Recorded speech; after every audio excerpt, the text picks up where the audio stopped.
Daverhood, good morning, everybody, and welcome live on this Saturday, July 13th, 2019, for a brand new edition of the Dave's Gone By Facebookio, Podcastio, Programmio of the stream. It's just after 9 o'clock in the morning Eastern Time here in the Daverhood with me, Dave Lefkowitz. Always thrilled to see people logging on and thrilled to have you every Saturday here on the show. We got a fun show for you, basically a very normal, abnormal Dave's Gone By, which is kind of what we do here. All our usual different sort of unusual segments. I'll do the theme song, and then I'll tell you about it, and then we'll have fun for about 3 hours. So first, of course, we have to play a little bit of the old Captain Beefheart theme to get us started off, just like so.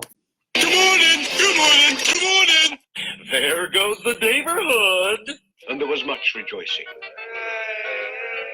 Didn't your meds kick in yet? We got David Lefkowitz here. He's a Long Island arts guy. He's got his own radio show. I want you all to really enjoy a wonderful program done by a fine artist. A glorious thing of unparalleled beauty.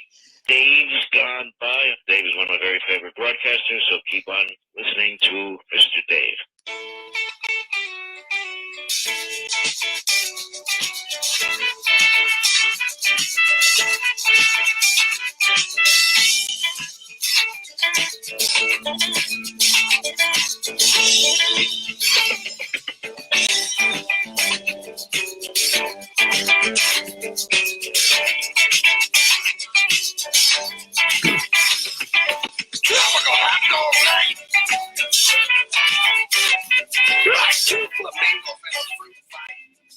As I said, there goes the Daverhood here live on July 13th, 2019 for a brand new edition, our 704th edition of the Dave's Gone By Facebookio, Podcastio, Programmio of the stream, a mix of humor and talk and music and other stuff that we like to do basically every week here in the Daverhood. I'm Dave Lefkowitz, been hosting the show since October of 2002, and that's how we've managed to make, every single week, more than 700 of these. I mean, I've had vacations. I've skipped a week or two here and there. Otherwise, we might be at least at 750, but, old Dave needs a rest now and again. But mostly, I've been plugging away at these because I've been having a great time doing them, and hopefully you've enjoyed watching them too. By the way, welcome to Miles and John and Brian. Ooh, I don't recognize, that's a new name coming up. Brian and Jeffrey.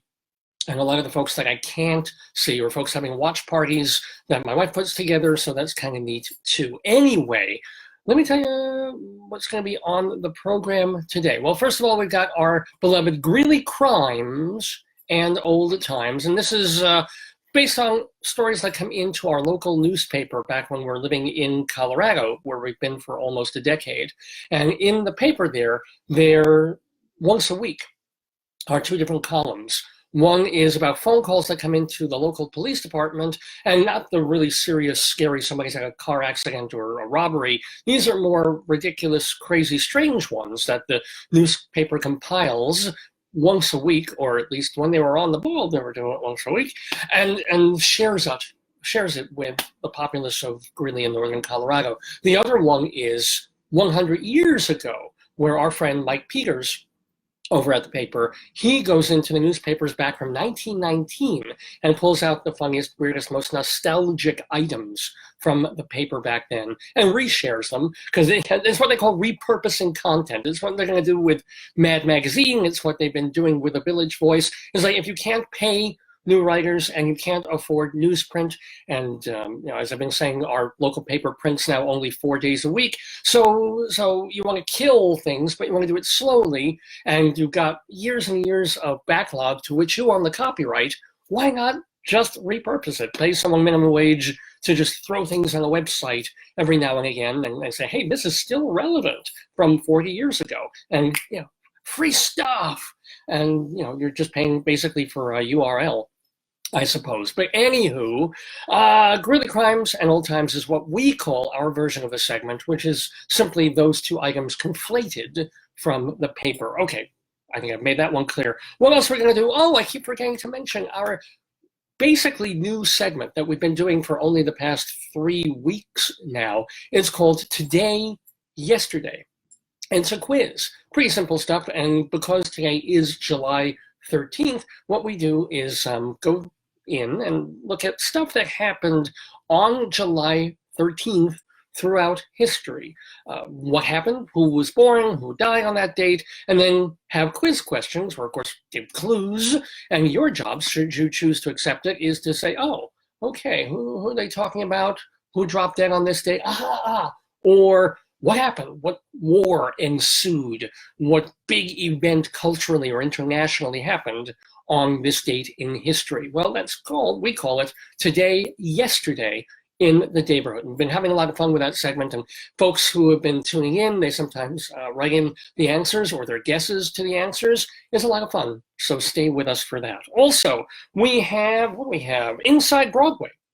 We go every single week where I talk about the Broadway theater and give you just basically the quick and dirty news of the Rialto. And the big story of the Rialto over the past week or two or three has been moderately negative, as it tends to be this time of year. Not necessarily a lot of new news about Broadway shows, but shows that after the Tony Awards didn't necessarily do so well, or shows that are going to have a hard time lasting into the fall, they've been dropping away. Unlike last year, where a bunch of shows opened in the season and stuck around, and some of them are still around. This time, show after show after show has been announcing closing in a week or 2 weeks or in the middle of August. We're going to keep you apprised on all that stuff in our Inside Broadway segment. What else are we doing? We're doing our Colorado Limerick of the Damned, yay, which is a poem that I read every week, a short 5-line poem dedicated to some town or city or municipality in Colorado, as I said, where we've been living. And today we go to, let me do a drum roll, Lakewood, Colorado. So you gotta stay tuned. We usually do it late in the show. I'm not sure when I'll do it today, but Lakewood, Colorado will be the subject of our poem. And won't it be worth waiting, 2 hours and 45 minutes for that?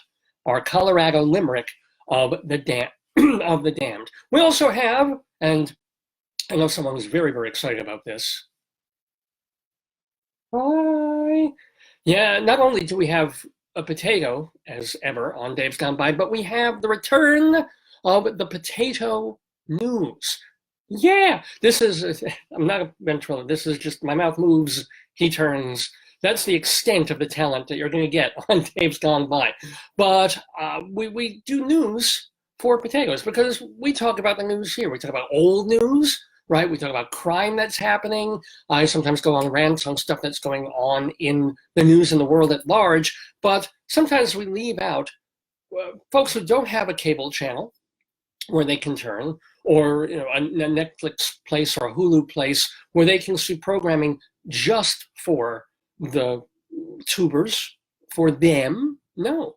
So my little contribution is to do a couple of items that are of interest to potatoes, either about potatoes or about their favorite food, ketchup, and we call that potato news.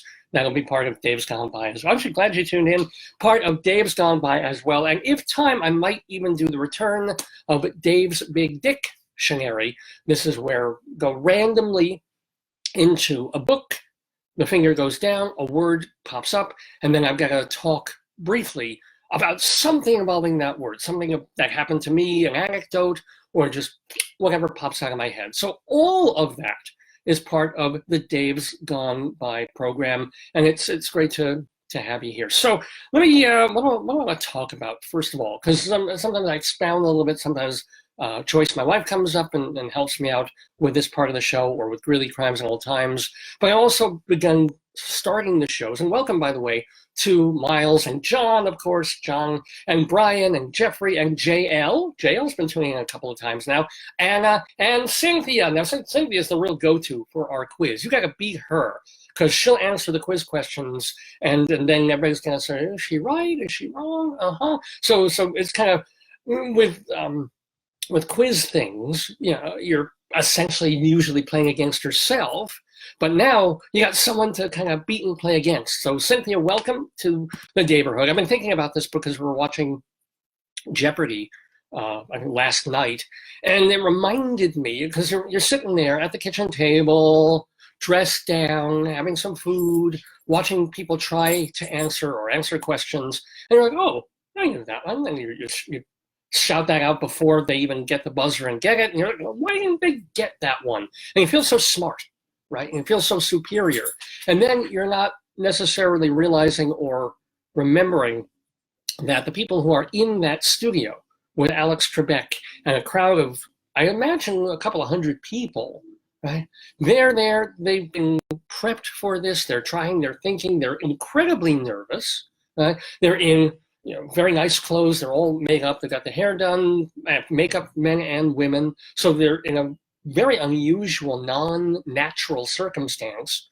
And then they're brought out, right? There's this board, there's cameras, there's lights, there's things moving around. It is not like sitting at your kitchen table and it's like, what is Alex? It's like, no, there's everything confronting them at that moment. And people who, of course, are not used to being on television, sometimes ever, and here they are, deers in the headlights, trying to suddenly go through categories. This for 200, even picking the category is a stressful thing, especially after that last multiple-time winner who changed the game, at least temporarily, and said, oh, when it was a full board, I'll go for 800. Who does that? No, you go 2, 4, 6, right? And suddenly he's like, no, this for 1,000, I'll go here for 800 and wipe out all the most expensive things immediately. And I'm sure that threw everybody else off their game, right? So there's all this going on when they're there. And I am reminded even of when my good friend and former guest co-host of the show, Jeff Goodman, he was a huge fan, probably still is, of The Price is Right. And such a huge fan that he went on it back when Bob Barker was still hosting the show, because he wanted to get there before they changed hosts, before the changing of the guard. He wanted to be on Price is Right with Bob Barker, and he watched the show religiously and figured out what to do. And he went there and he said, Dave, you just don't understand what it's like. You come in there, it's freezing cold, there's stuff everywhere, and that show is really like Las Vegas. Jeopardy is a little more mellow because they're trying to answer trivia questions and phrase things in the form of a question. You have to know your history and bounce from category to category. And he's like, Dave, this is purely like walking into the slots of a very crowded night in Las Vegas, except rather than being sort of dim and dark and encouraging you to order drinks and food, it's just incredibly brightly lit. There's, as if there are billboards going off. There's color everywhere. There's noise. The audience is screaming, and there's Bob Barker coming to you, and there's cameras. It's such a different experience from what you were just doing 2 hours ago, standing online waiting to get into the studio, right? So if you ever watch those shows, just remember what those folks who are sitting there with a buzzer, and it's like, oh, the buzzer doesn't work, and you don't know necessarily the stress that they're under trying to answer these questions. So this is all just preamble to let you know that we have our yesterday quiz, and that if you want to make it a little more stressful, and you don't want to cheat by looking at Wiki or Wikimedia or Google, you really want to take the quiz the proper way, that's great. And if you want to play against someone, well, my cousin Cynthia is going to be playing along, I hope, so we can work against her. And by the way, welcome to David from my old high school, David, and hope you're feeling fine. What else do I want to talk about to get things rolling, as it were? Well, something I didn't talk about last week, and I can't believe I didn't talk about this or mention this, but something magical, amazing, that I witnessed, that my family witnessed, that we saw. And this was on July 4th, okay? And it wasn't beautiful, incredible fireworks. It wasn't anybody getting their fingers blown off with fireworks. I know I've been reading the paper back home, and just folks are complaining that they feel like they're living in a war zone between 4 o'clock and 10 o'clock at night back in Greeley, Colorado. Just everything going off around them, and it's horrible. And they're calling the cops, and the cops aren't going to do anything because it's 4th of July. It's if they do it the days before or after is a problem.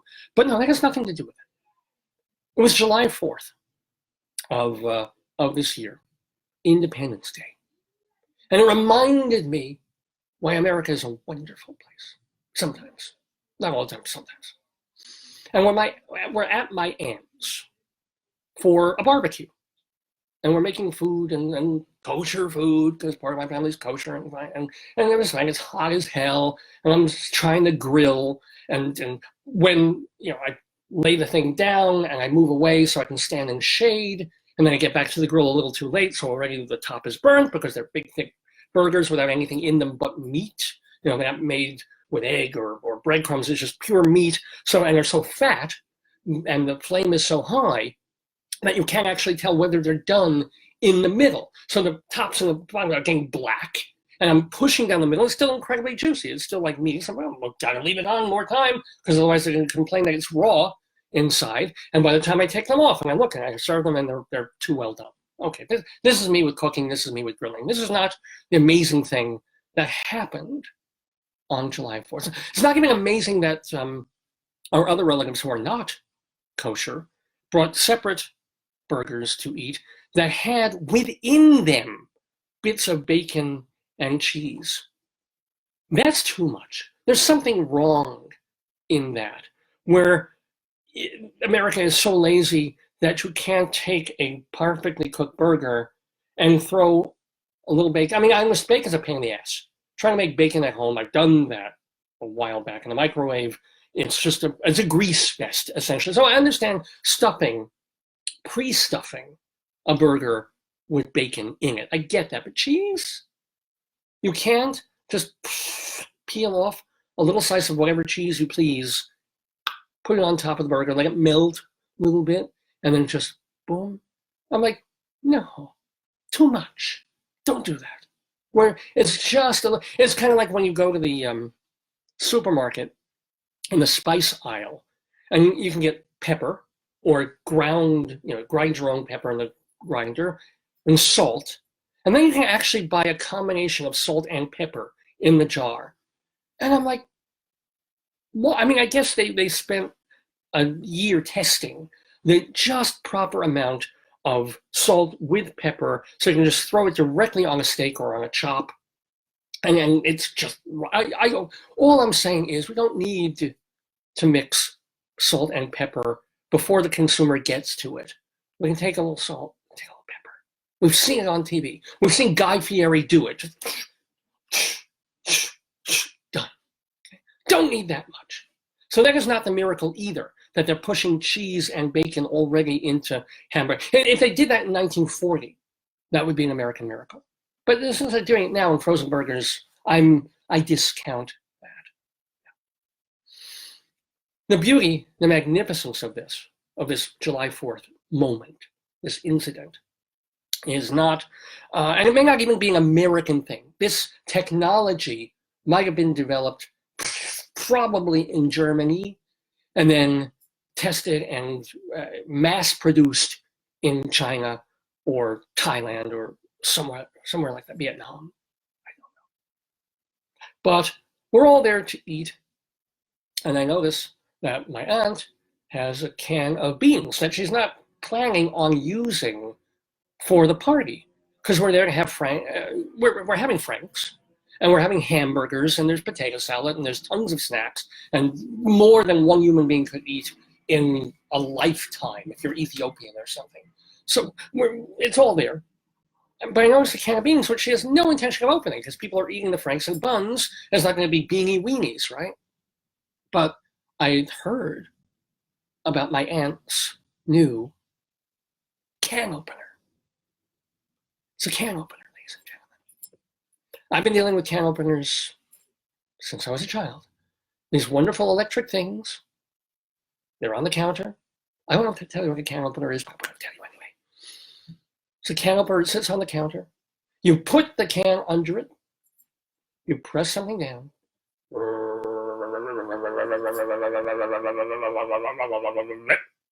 Right? And if it's a good can opener, as they have been in later years, top comes off, can comes to your side. Beautiful thing, right?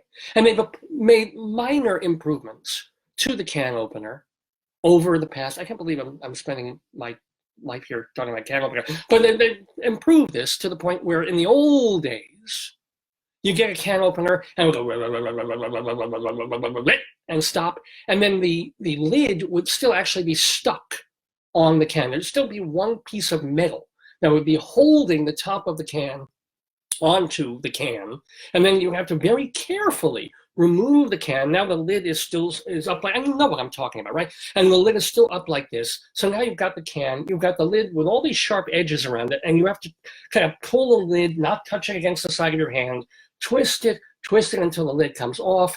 Or I think the idea was, if the lid was still stuck on, you push it down, you drain whatever you're about to eat, then you right side it up, and then you get rid of and pour out the contents of the can. But it's so dangerous.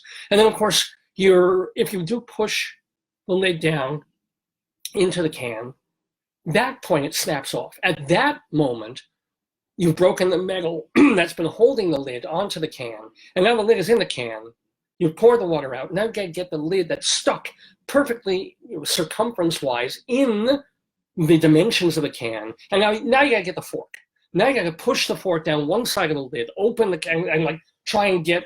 And I think we know what we're talking about here. It's a terrible, terrible mess. A mess worse than the immigrant camp situation in that we're dealing with on the borders here. A mess worse than our healthcare situation. I mean, just having that lid of a tin can stuck in the can, and then trying to get the food out without either bits of metal going into the food or cutting yourself trying to get the lid out. Now, even in the best of circumstances, over the years, whether you're using an electric or a hand pry can opener, you still have to get rid of that lid.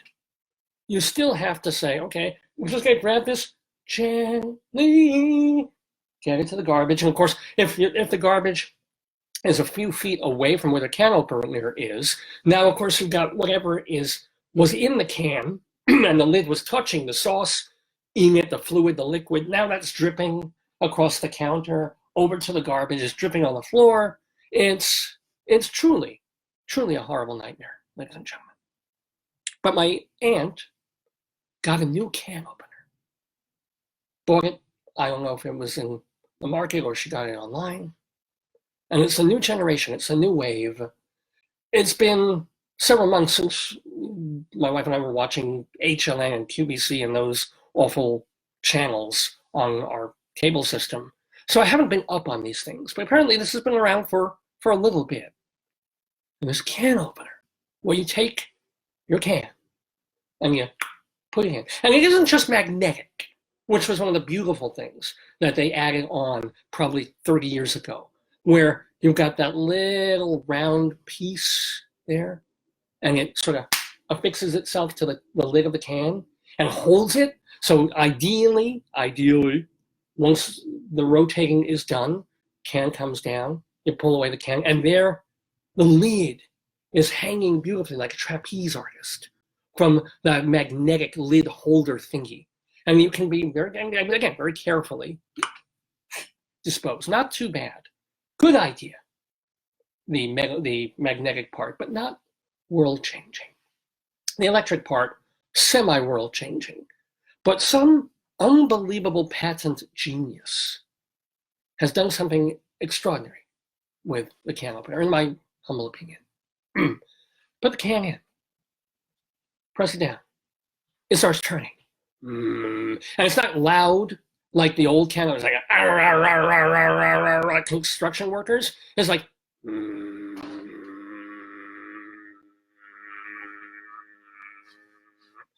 okay, and thank you. It takes the lid off the can, but instead of giving you this round cylindrical disc, like the things that they fling at each other in that was in Kill Bill, like when the Asian woman is fighting Uma Thurman and they're slinging these things at each other. It isn't that. It pulls off the lid and it leaves a perfectly round and soft, smooth, not soft, smooth and gentle metal rim so that you can hold it.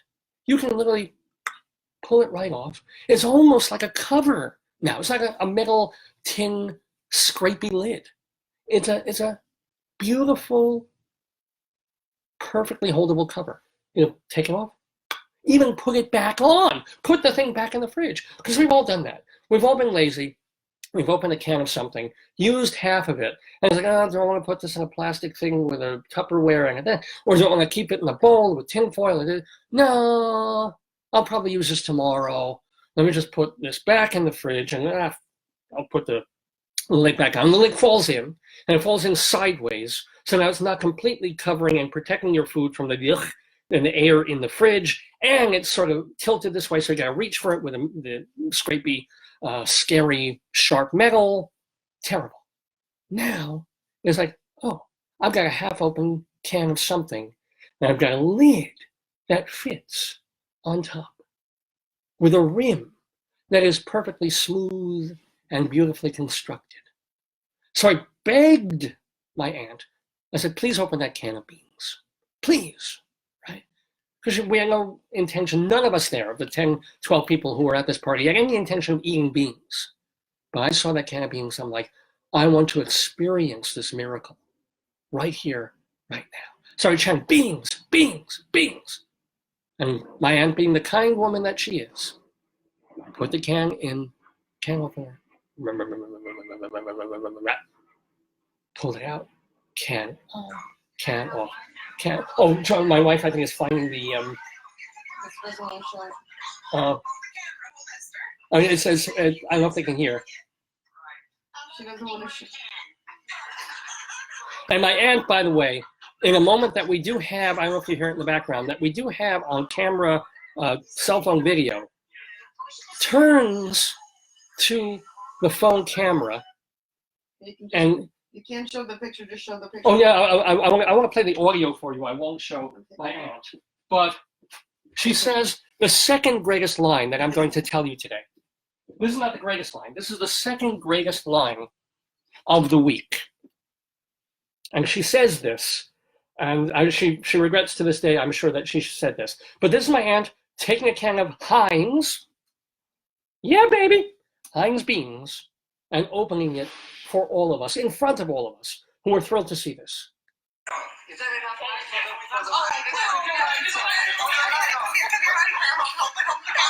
Hold the camera, hold Esther. Esther, say a few words about doing it. Right. I'm opening my can.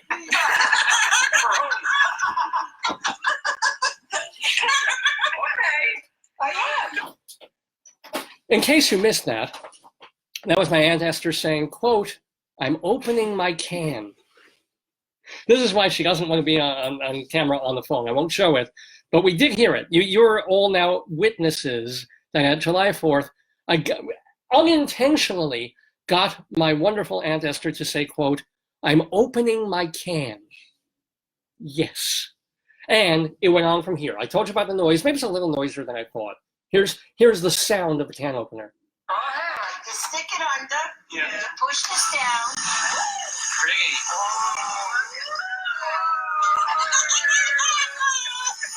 It stands up for snow. Now we're going to keep pressing it down.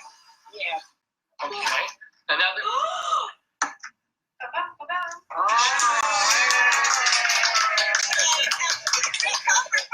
that sound, that applause, that wonder is the moment when my aunt lifts the jar, the top of the lid of the can, removes it, and everybody's like, I was floored. I almost fainted at the beauty of this, of my aunt opening her can and showing us the amazingness that is modern technology. That I wouldn't have even thought of inventing this, and yet as soon as somebody invented it, that's like, oh, everybody's gonna want it. That is, I wonder if that was a Shark Tank thing at some point, or if there's someone who makes Procter Gamble or Procter Silex used to be. Yeah. Let me just say a little bit more of this. It's yeah, you have to Oh. That second awe is my aunt putting the lid, back on the can of beans, which, by the way, I did eat a good third of the can, even though I was stuffed to the gills, even though I was borderline vomiting at that point, and I hadn't even gotten to dessert yet. I was like, I made her open that can of beans. I'm gonna have some beans. One other person at that party had beans. I felt so bad because I was like, oh, open the can, everybody have a little. But no, but the good part is she was able to close the can with this smooth, wonderful lid and put the beans away for another day.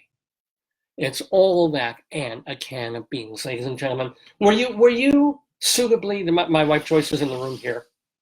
She's mad at me. We had a little bit of a spat before the show, but hon, were you amazed? Were you impressed? You were not. You were not excited and thrilled by the raising of the can. Really? Well, what would a can opener do that would impress you? That would make you go, wow. What? You can't hear me. All right, good. Okay. Well, no, what? No. Okay. Anyway, so that, ladies and gentlemen, I'm holding my can. I'm opening my can. What was the line? I'm opening my can.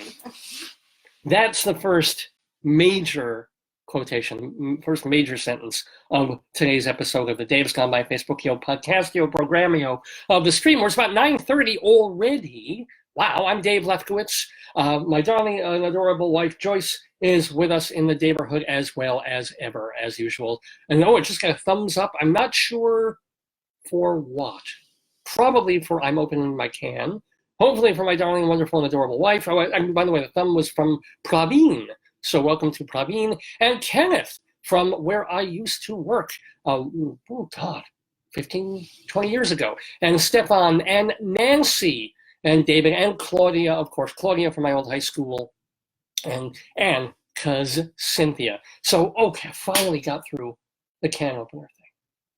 And we'll talk about another great, unbelievable American thing. We don't have video for this.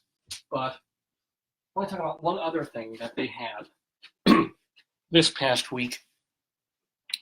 So I'm working not at the place that I just mentioned. I'm working part-time at a local place here on Long Island while we're staying here.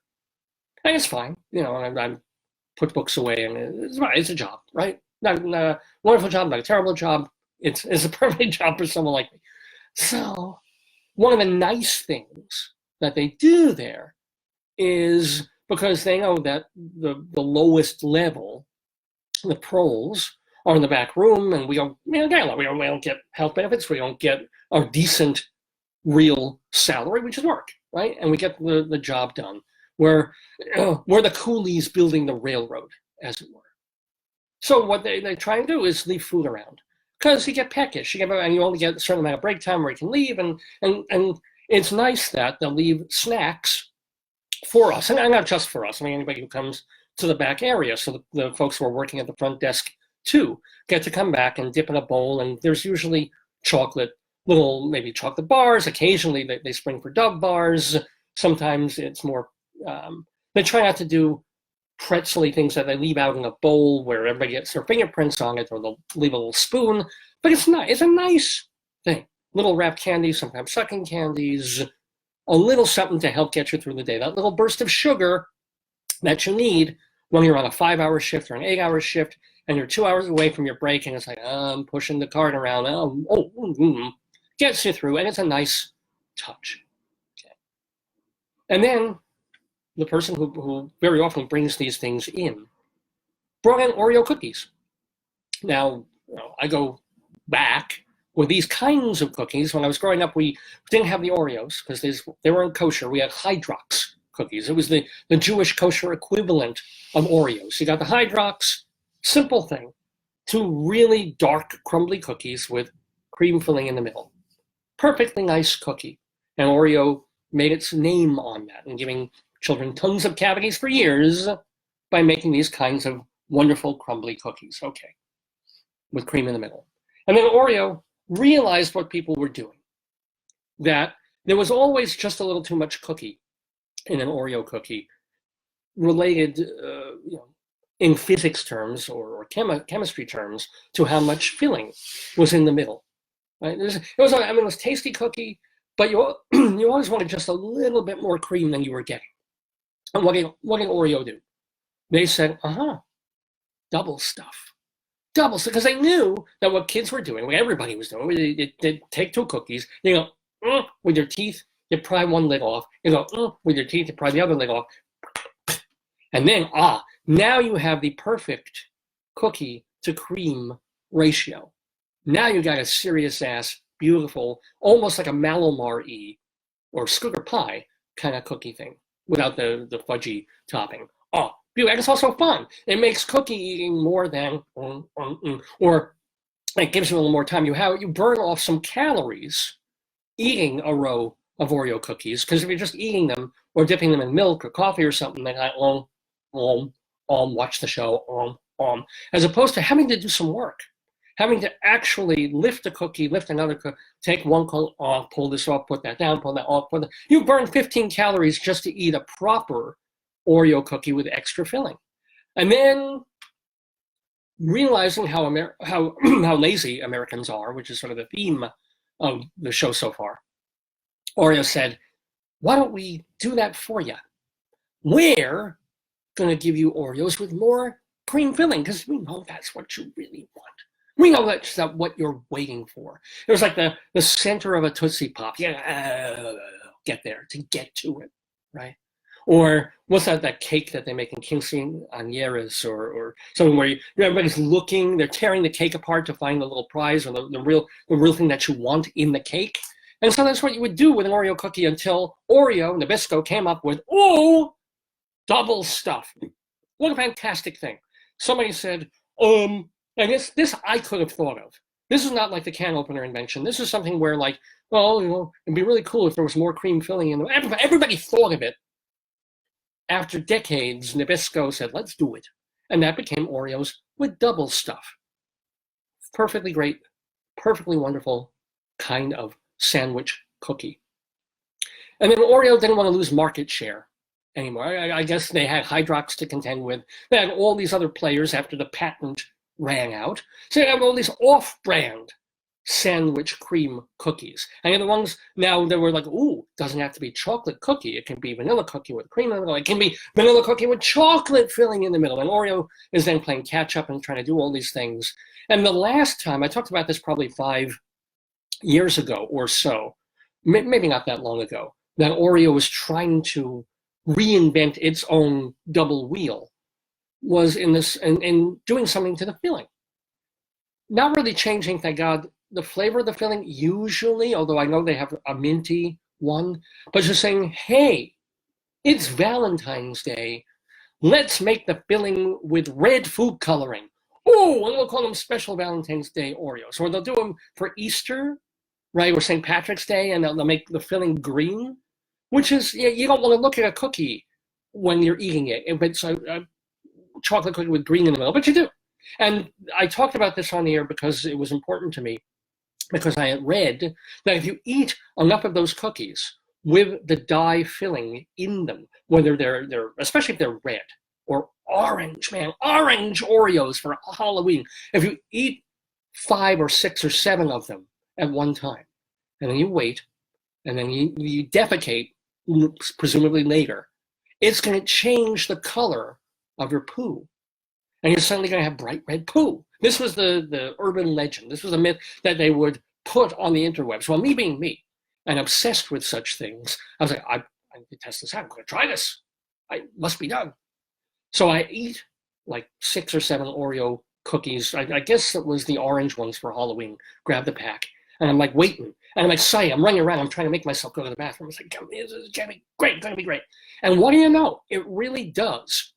If you have that level of food coloring saturated into the filling of what you're eating, didn't turn my Drek bright red, but it did shift the color subtly, if you're looking at a prism of these things, in the reddish direction, the orangish direction. And I was like, it was not a beautiful revelation. I imagine if I ate a whole pack of these cookies and nothing else, sort of like that supersize me guy. And I did that for 3 days. I would be coming out with something that don't even want to look like jalapeno peppers coming out of my butt. But it was enough that I went, okay, this is all right. I'm not going to do this again. I'm not going to buy specifically colored Oreos to watch, my stools come out in a rainbow pattern.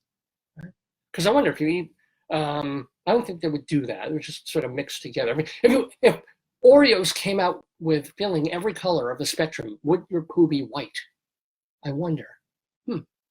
I may actually have to try that, but that's not what I'm talking about right now. What I'm talking about is Oreo, looking as ever for a better mousetrap, found one. And it had nothing to do with the filling, the color of the filling. Nothing to do with changing the cookie, maybe to make a, shortbread version of Oreo or a different color of the thing. No, they didn't, ladies and gentlemen. And you can find this, you can go Googling and stuff, or at your local supermarket. They've had regular Oreos. They've had Oreos with double stuff. And I swear to you, at where I work, there was a package of Oreos with mega stuff. That's the name. That's the name of the package. It's Oreos with mega stuff. They're this size, right? I mean, they're circumference-wise, they're still the same regular size. But they've gone initially, remember, from this to this, and now it's like this. Now it's really a Malomar, but with cream filling in the center. And you go in there, and it is almost, I have to say, not quite, but it is almost too much filling compared to the amount of cookie.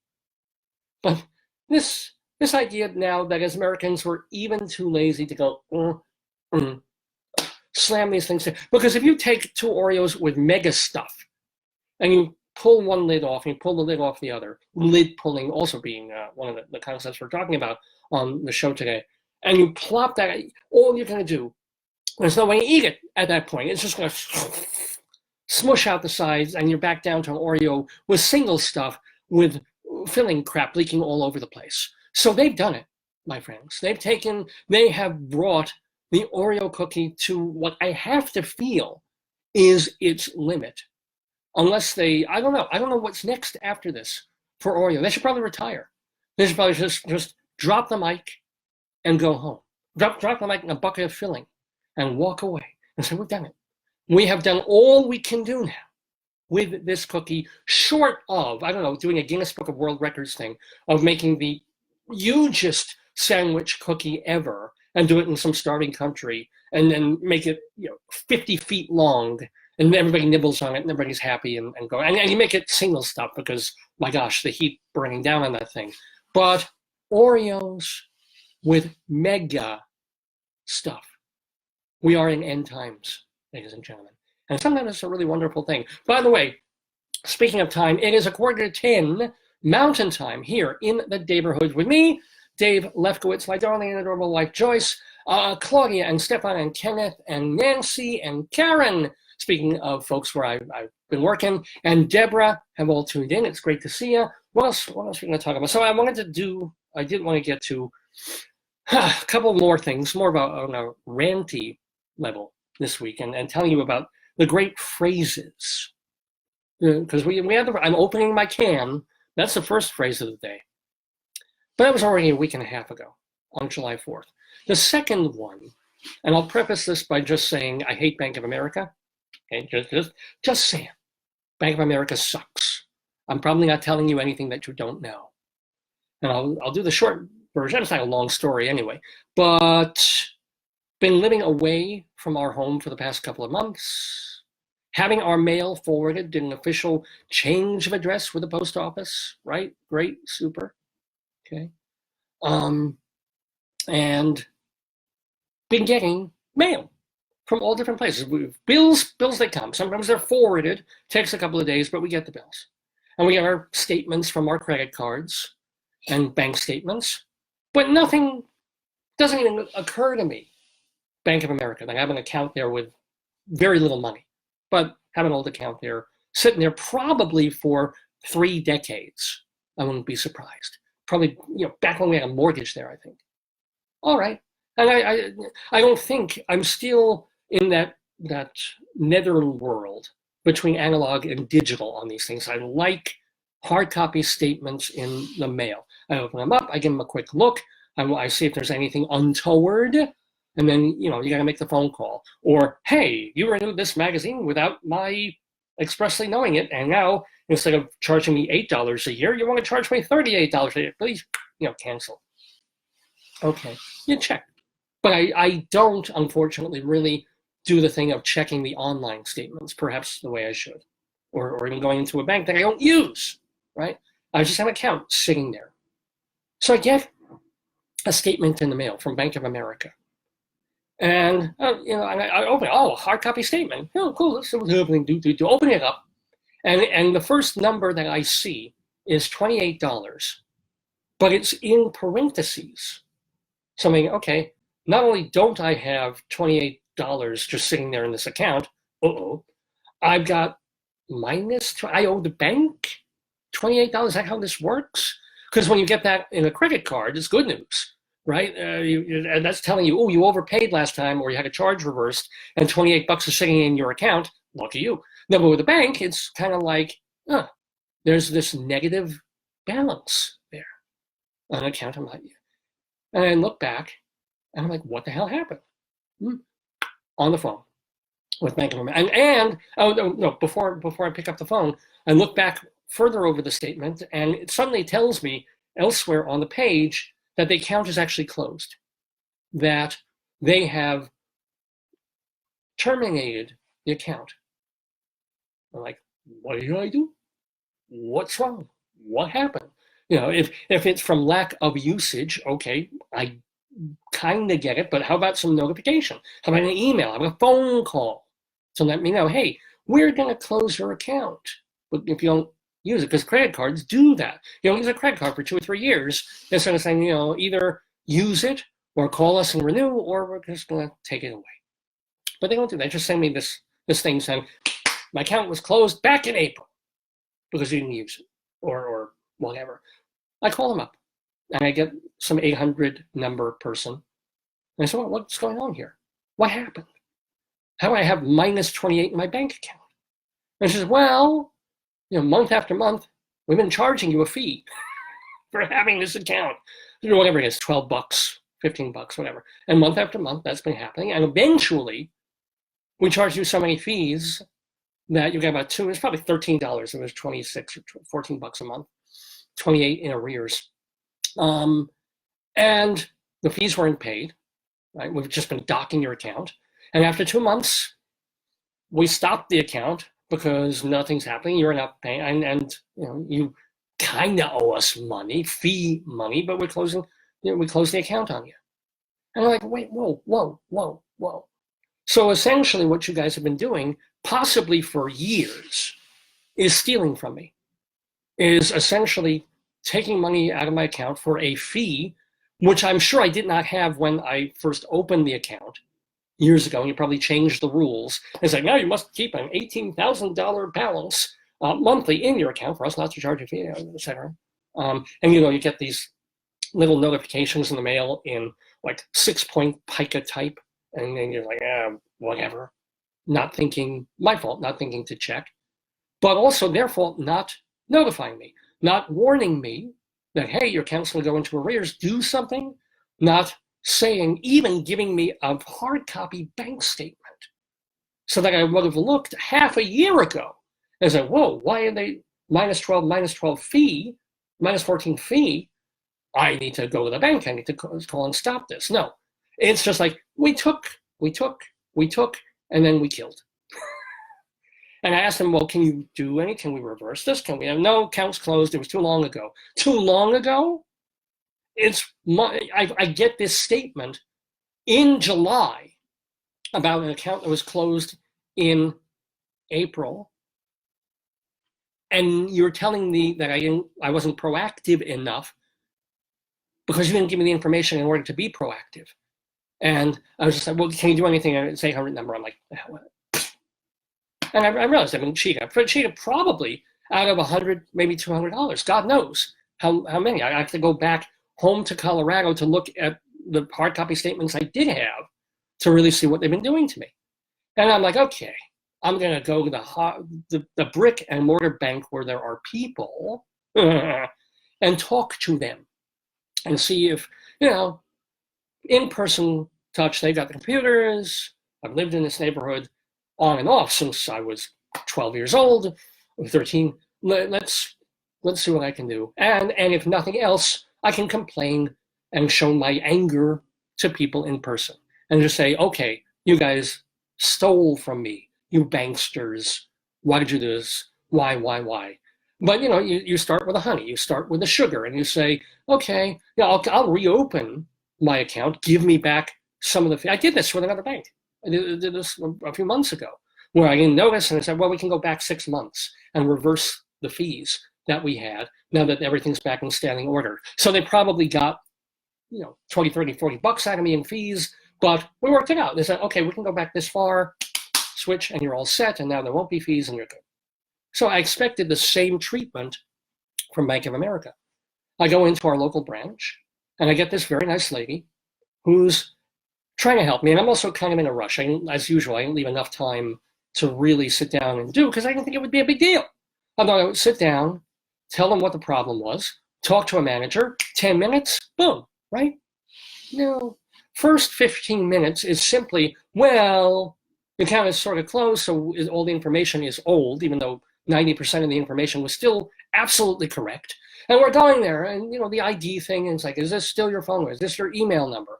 I need like 15 minutes just to update my information on this account. And then I'm like, okay, now I've got 10 minutes left, barely, with which to deal with this before I have to get to work. What can you do? And she said, I'm going to talk to a manager. So we wait, the manager's with somebody else, fine, I'm waiting, I'm in Spilkis. I'm a little like, okay, cool, wait. Manager comes over, and also nice, but fake nice, that crocodile nice smile kind of manager person. And she looked it over in like a minute. So there was nothing we can do. It's too long ago. You should have come in when this happened.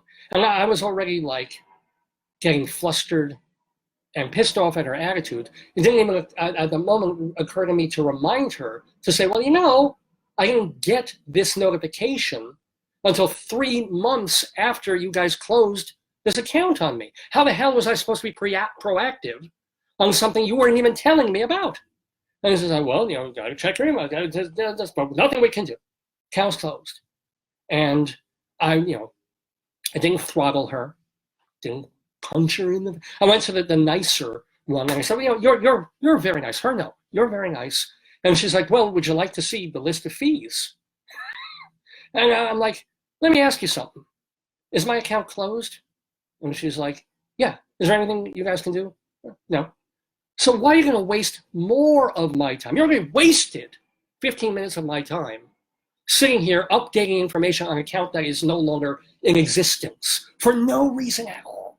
And now you're going to tell me how you screwed me, right? Because it's that old thing, if you're going to shtup me in the butt, butter me first. But this is post-shtupping. I don't want post-shtupping coitus with these people, right?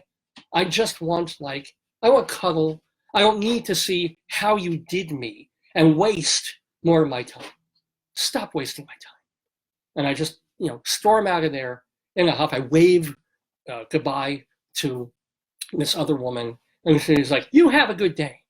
I'm like, you don't.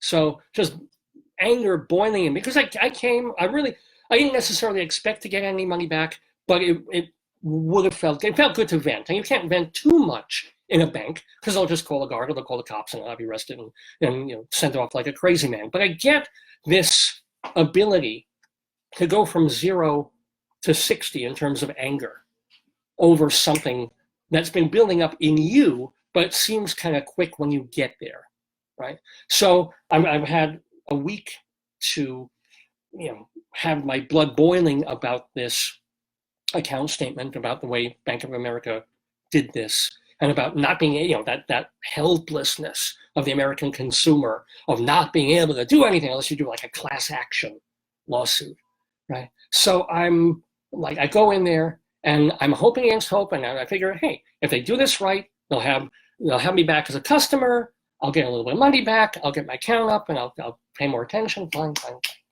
But instead, they just decided to blow me off like I'm nobody.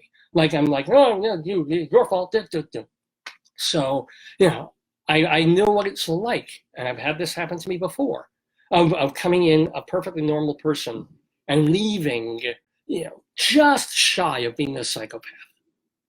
I preamble this of something that just happened after this, later in the week, and that you see like has gone viral in the news, of a guy who is further screws crazy to the wind than I am, at least at this point in my life, who went into, swear to God, you've probably seen this, a bagel store, I guess on Long Island or somewhere in New York. Guy goes into a bagel shop, and he's a perfectly normal-looking fella, not particularly ugly, not handsome either, and amazingly enough, because there are people like this, about 2.5 inches shorter than even I am. And somebody got the tape rolling, somebody got the camera rolling just in time for him to go off. And what they caught at that point was this fella yelling loudly in a bagel shop, kind of at the counter people, but just almost at anyone in general, and just as much at himself, of saying, yeah, I'm short. I know I'm short. Okay, yeah, I know what that feels like. And apparently he took umbrage. He was asking for something about his bagel, and they didn't get the order right, they didn't listen, and she gave him like a smirky kind of a look. And that was the tinder. That was the match that got struck that set him off. She gave him a look, and we don't see her, and we don't see the look. We just see him now going off on like dating sites where he can't get dates, or he gets rejected either out of hand without even going on the date, or is asked on dates and women don't, they look at him and they smile because he's very short and a certain height, and they don't want him, they don't like him, they don't deal with him, and women are this, and they're terrible, and he's selling a bagel shop, apropos of basically nothing except a look that he perceived from this girl at the counter, that she was giving him some kind of smirk, like, oh, here's this crazy middle-aged, balding, short guy that I have to deal with, right? And so he goes off, and they're taping this, and he seems crazy, and it's not fair to the other people in the bagel place who are just trying to have a meal, and then these big burly guys are like, well, shut up, and he starts yelling at them, and they start yelling at him, and eventually one guy tackles him and brings him down on the ground. Eventually cops were called because he was now worried that this guy was going to choke him out. Another guy grabs him, pulls him down as he's trying to leave the place, and eventually TMZ gets to him, and they're saying like, well, what happened? What happened to you in there? And I can tell you exactly what happened. He had enough. This is a guy, I am sure, lives a perfectly normal day-to-day life, is reasonably kind, maybe recycles, holds the door for people, says please and thank you, and pays his bills and pays his taxes and deals with stuff day after day. And if you live in New York, you deal with shit day after day after day. And one day, he just got tired of one too many times somebody ignoring his existence as a human, sexual, physical male being in America who's downtrodden in every other way. And it probably even goes to the rage that Republican white people feel, that they're taking out on, and that they're so scared of now that we're in this era of gender fluidity, and everybody's going to be so ultra sensitive about LGBTQ and about women and men and transgender. And sometimes white men are just like, can I do nothing right? Is everything I say and do wrong? And is it okay for you to smirk at me and look down on me and give you your little smiles and your stares and your sideways this, and not even acknowledge? And I know I'm 5 foot and older, and you don't even know or would conceive that I have a penis, right? on that I might be a sexually interesting person to. I get it, but don't you smirk at me. Don't you, ignore me, minimalize me, marginalize me, you and all of society, and everybody in this bagel store. And it would have been just a sad guy, a kind of a pathetic, borderline crazy guy ranting, except for the one most telling line that he said in the initial video when they were first taping him. And he said, because he was ranting, and then this guy said, shut up already. And he turns to the other guy and he shouts, "You're not God or my father or my boss," which psychologically tells you everything about this man. That this man is probably more downbeaten by men in his life than women ever did. But this wonderful line of, "You're not God or my father or my boss." So I take shit from this and this and this and every aspect, and I want to vent a little. I want to rant a little. I'm tired. It's hot. Remember, it's been like 90 degrees for the past 2 weeks in New York. I just want like, what, you want me to stop going, here in this bagel store? Well, you know what, you're not my father, you're not God, you're not my boss, right? So I may have that in my memory bank for the rest of my life. Just something to say when I feel like I'm about to go off the rails with something and somebody's trying to stop me from either being violent or doing something stupid, but countering them with, "You're not my God, you're not my father, you're not my boss."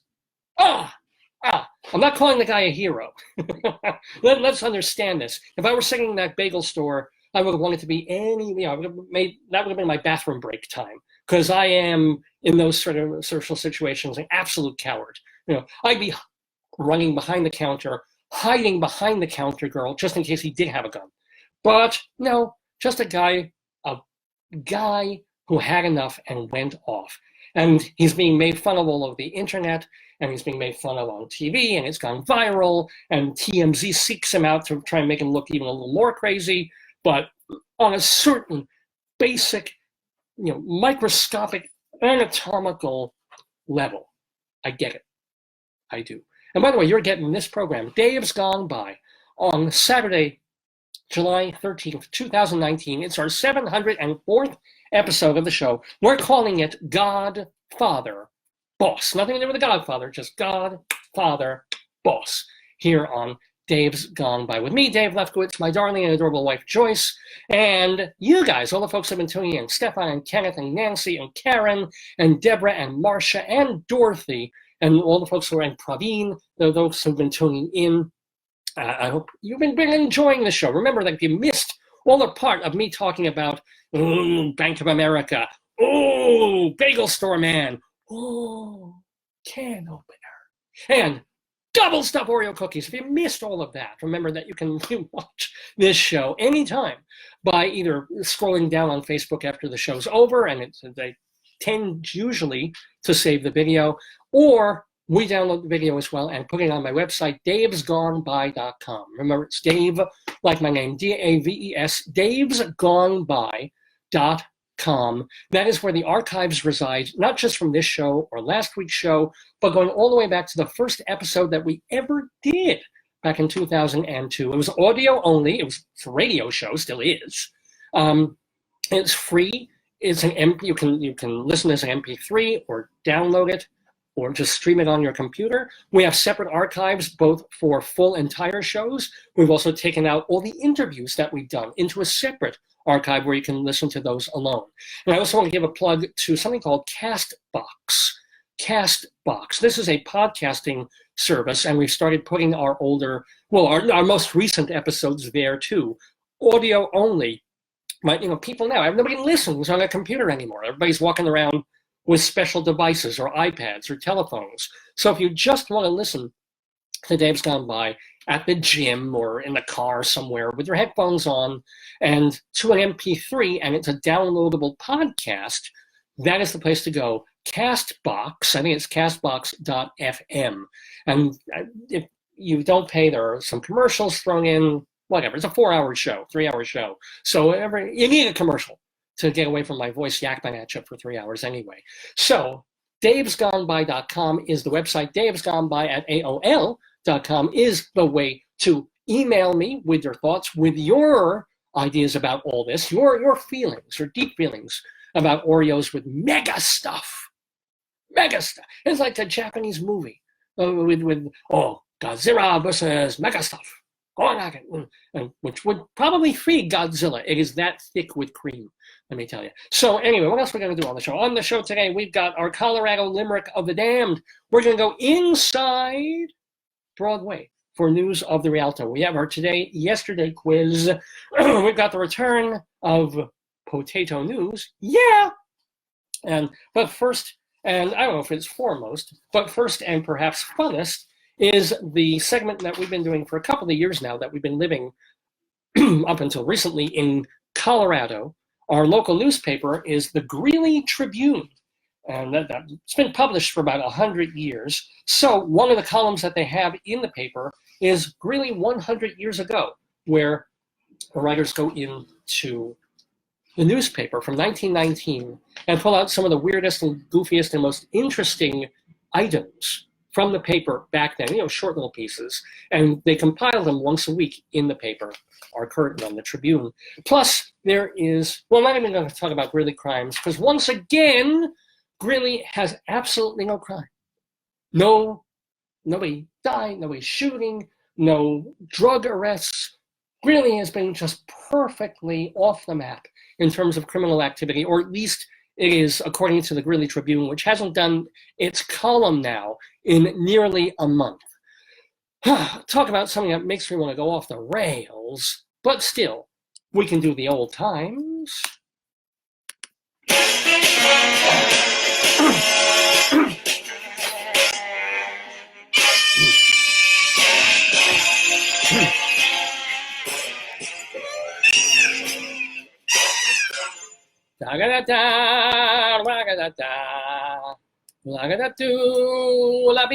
So, okay. So, Greeley Crimes and Old Times is what we call this segment. And plus, we also go elsewhere generally during for this. So, are you ready for some crimes and old times, babe? Okay, here we go. It's all old times anyway.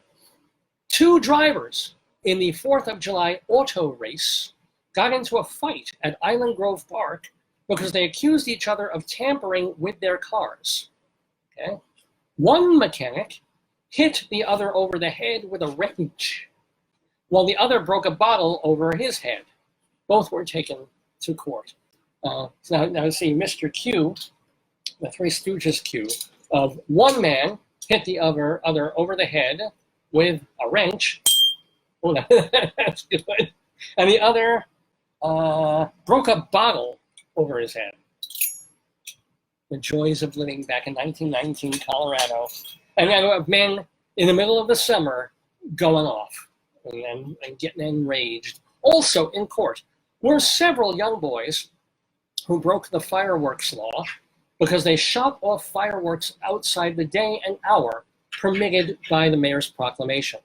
And the thing I guess about that particular item is simply not only that people were complaining this week about the fireworks in Greeley, but that it was okay for young boys to set off fireworks. Back then, who knows what the safety caps or anything were on fireworks. Back then, you probably just took some TNT and rolled it into some cigar paper and lit it on fire, and it went, and if you didn't blow your fingers off, you went off to be a fine, proper citizen of society.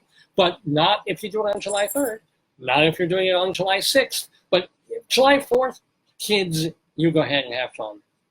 Back in the day, I guess it's the same way now in a lot of ways. A Weld County fisherman, because that's where Greeley and Evans and Windsor, all these places are part of a bigger county called Weld County. A Weld County fisherman went fishing in Rocky Mountain National Park and took a minister friend with him. The minister did not have a fishing license. And he wasn't going to fish, it was just to accompany his friend. He didn't even have a pole. While there, a game warden approached the fisherman and demanded to see the fisherman's license. Well, the fisherman didn't have it physically on him. He left it back in his auto and went to the car to find it. When he went to the car, he handed his fishing pole to the minister to hold until he came back with his license. Okay? When he came back, he took the pole back from his friend. The game warden then arrested the minister for fishing without a license. Does that sound real to you, or does that sound like a fakey? That sounds real. Fake news. I mean, that's apparently, Warden took that opportunity to make his quota that day of waiting for the other guy to get his license, hand him the pole, and arrest the guy for fishing without a fishing license. So, yeah, even back then, it's not a bankster. I guess they were called like a pollster. Anywho, something sounds fishy about that story. Anywho, President.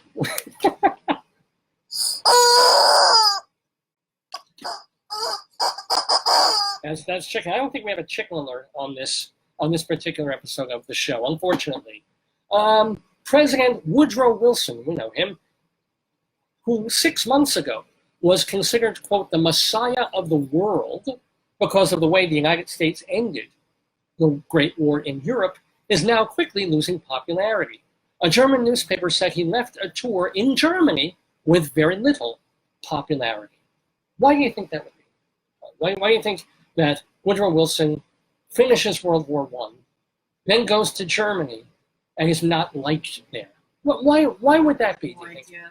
I don't know. Do you think it's at all possible that maybe a nation that was horribly defeated in a war, and then, as they say, after World War I, was punished, in a sense, with its post-war ways of doing things, and then went into, I guess the Depression really wasn't then. Depression didn't happen until later, but Germany, spent all sorts of problems trying to come out of that First World War, leading to eventually World War II. Do you think that you would welcome the guy who headed the country that beat you in a war?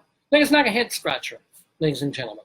It's sort of like when Hirohito was defeated in Japan after World War II. If Harry Truman came for a victory lap of Tokyo, certainly not Hiroshima, but we went to Tokyo, somehow I don't think the Japanese would be waving and saying, "Oh, Harry! Oh, we wreck you, Harry!" No, don't imagine that would have been the case. Anyway, shall we go elsewhere for another story? Dateline Canada. Vancouver, British Columbia, in fact. Shame. That is one tactic a Canadian grocery store used to get its customers to switch single-use plastic bags for reusable ones. We're going through this now in this country, in New York, with replacing plastic with paper bags, and you can't use paper bags, and this is a deposit, and blah, blah, blah, we'll bill you and fine you, and you can't use plastic straws. Canada's going through the same thing. In Canada, this supermarket wanted people to stop, or not a market, wanted people to stop using its basic, really convenient, really handy plastic bags and switch to reusable ones or something else. So, what did the guy do in the store? If customers did not bring their own bags to East West Market in Vancouver, they were given plastic bags by the store. Non-reusable, one-time only plastic bags. But these bags read, quote, with logos on them, Wart Ointment Wholesale, Into the Weird Adult Video Emporium, or the Colon Care Co-op. Store owner David Quinn thought the bags would be a funny way to bring awareness to recycling and to get people so embarrassed that they won't want to have those bags with them, right? That they won't want to carry an adult video bag for everybody to see. Well, he also figured, he was, as you might imagine, wrong on what would happen. Instead, people flocked to the market and they gladly paid 5 cents extra in the hopes of collecting all 3 bag designs and having these special funny logos and slogans on the bags. So Quinn, God bless him, this is so Canadian, he's being a good sport about it, and he told NPR, quote, the underlying thing is to create conversation. So he's like, yeah, okay, didn't work quite the way I thought it would, eh? but at least people are thinking about recycling and talking about it. Maybe it's changed some minds. And he is also being proactive. East West Market will now have canvas tote bags with those same slogans on them printed on the front. And in case you doubted that this guy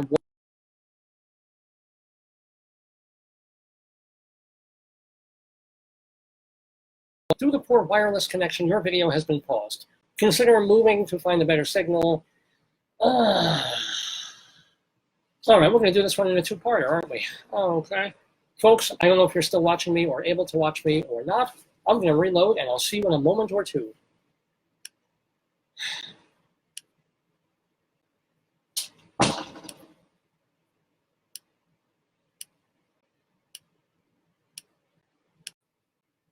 Welcome back, and apologies to, stuff happens. Sometimes we lose our video signal, sometimes we're who knows what the reason is. Thank you, Cablevision, Comcast, Xfinity. But we're back with me, Dave Lefkowitz, with now, I guess we'll call it part 2 of the Dave's Gone By Facebookio, Podcastio, Programmio of the stream, live on this Saturday, July 13th, 2019. We're calling this one Godfather Boss, for the story that I just told in the first part of the show. And yeah, we're going to be downloading both videos at the end of the program so that you can go back and hear what I was talking about earlier. But no, you've joined us at a good time because we're in the middle of Greeley crimes and old times. Thank you for the thumbs up, Tony, and welcome to Lynn and John and Brian and Joseph and all these folks who just rejoined immediately. I hope we didn't lose a bunch of the people who were watching before. But we are back, and another thumbs up. Thank you to John, by the way, and again to Tony for the happy little thumbs up. So what we're talking about in Greeley Crimes and Old Times, but this is away from Greeley. This is Dateline Canada, where a guy running a market wanted people to be more proactive in their recycling. And he started printing embarrassing store logos on the front of the bags that people were using to load up their groceries. Things like, welcome to something weird, into the weird adult video emporium, and the colon care co-op, and wart ointment wholesale. And instead of people being weirded out by this and embarrassed to carry them, people thought it was hilarious, paid an extra 5 cents to get this non-reusable bag and get more of those. Didn't work, but the guy at the store is really cool, and of course now he's printing reusable tote canvas bags with those logos because people want them, and also it will contribute to cutting down on single-use plastic bag usage. So he said, in case you doubted that this fellow was Canadian, the answer down that he was from the cooler, mellower country to the north, he added, quote, if you talk to people in a nice, humorous way, I think they listen. Isn't that so freaking Canadian? If you talk to people in a nice, humorous way, I think they listen. And I think he's absolutely right, unless you're in Bank of America. Just saying. If probably in that bagel store, people would have listened if that guy went off in a nice, humorous way. But not Bank of America. Which, by the way, I did leave a Yelp review. So if you go to Yelp, I think mine is the review. First review you'll see for the overall Bank of America posting there, where, by the way, an aggregate for BOA from all the people who posted about the bank is 1 star. Well, I'm not alone, folks. Now, I grant you, pretty much every bank, and Yelp is relentlessly negative. Like, if you look for restaurants or hotels to read about on Yelp, they're going to be a full star lower down and more negative than anything on TripAdvisor. So you expect Yelp to be negative. And I wouldn't be surprised if every bank out there got and deserved 1 star from its readership. But I just felt like, okay, boom, there it is, 1 star, F you. And then I added my little angry little chorus to the chorus. Anyway, we are finishing up, excuse me, Greeley Crimes, holy cow, forgive me, Greeley Crimes and Old Times on this Saturday, July 13th, 2019. I want to let you know that boys and girls of Greeley, this is an old time story from the newspaper back in 1919. Boys and girls of Greeley who enter the Dandelion Destruction Campaign have a chance to win a bicycle or a lawnmower. Inspectors will be out this week checking lawns for the fewest dandelions. What a great way. I mean, this is bigger than an Easter egg hunt, man. This is like, let's get kids to go into the hot sun. I mean, well, April. Well, no, this is post-April. This is the middle of the summer. Let's have them crawling around in dirt, which actually kids kind of like to do, and let them go picking and picking and picking, and let's give them a contest. Let's make a prize out of it. I think that actually kind of works. They should do, like, and they should have the kids who are the not nice kids, the kids who've gotten into trouble and are facing what was back then juvie, whatever they called it, or children's prison. They can say, hey, you know, in a rainy season, there are all these mushrooms on the lawns and in the fields. Whoever picks and eats the most delicious mushrooms from the field wins a great, great prize. I mean, I think it's a wonderful idea. It's a thought. Think about it, folks. It's a thought. And finally, on Greeley Crimes and Old Times on Dave's Gone By, contrary to rumor, prominent Windsor resident Charles Sorrells is not dead. Although the rumor persists in Greeley, Sorrells apparently talked on the telephone several hours after he was reported dead. However, he has not returned calls from the Tribune Republican newspaper. Maybe he's just avoiding solicitation calls for newspaper subscriptions. He's getting spam stuff. But anyway, we're very happy for Charles Sorrells, who I can pretty much guarantee that at this point in 1919 is dead. But Charles, if you are alive, you might have my cell phone number. Give us a call. Prove us wrong. We'll be happy to correct our error on Dave's Gone By. But I am guessing that Charles Sorrells, who was not dead, is still dead in and out of the Daverhood. And that, my friends, is Greeley Crimes and Old Times. Mr. Horace Greeley was no fool. I'm sure that you'll agree with me that Greeley was no fool. What he is getting at is that Mr. Greeley was no fool. Yippee-yi, yippee-yi, yippee-yi-yi-yi, yippee-yi, yippee-yi, yippee-yi.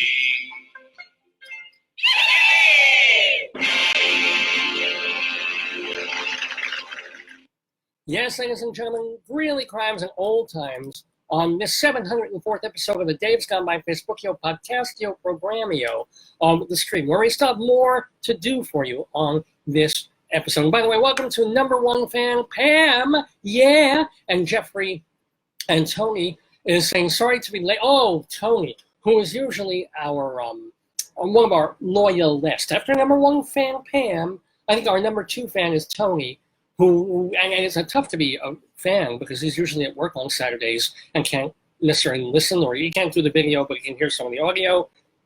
But Tony says that today, sorry to be late to the game. Wimbledon was on. Serena lost in straight sets to Halep. I don't know. I have no idea who that is. Serena Williams. I guess Serena needed Halep to be Halep. Okay. Halep. She beat somebody. Halep. Not just anybody. Halep. Okay. No, not even going to go there. But I just did go there. So mazel tov to Halep, whoever, and back to the drawing board for Serena in the women's finals of Wimbledon. But Tony, oh, Tony, you can watch.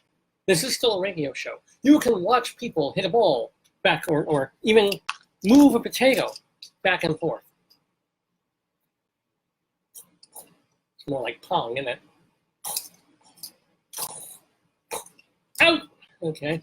I mean, you can do that while listening to this show. You can see what Serena's doing. You can do pong, pong, pong, pong, pong, out, serve, out. Don't necessarily need to hear all the grunting that the women do.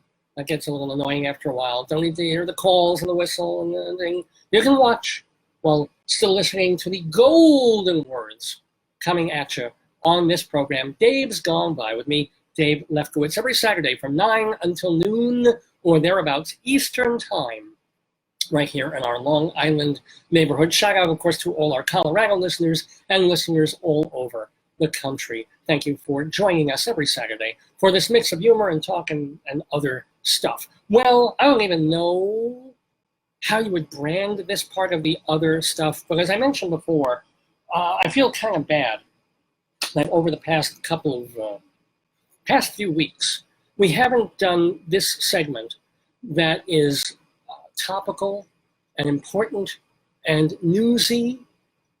Has to do with these fellas. Hello. It's, of course, our potato news segment. Because, as you heard, I do Greeley crimes all the times. I rant about stuff sometimes that's in the news that's gone viral on video.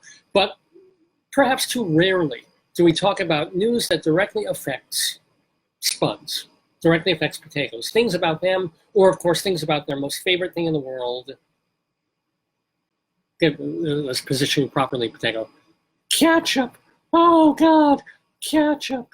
There it is. So, ladies and gentlemen, without further ado or a don't, let's have this week's long-delayed and long-expected and long-hoped-for installment of Potato News with the host, Spudward R. Murrow.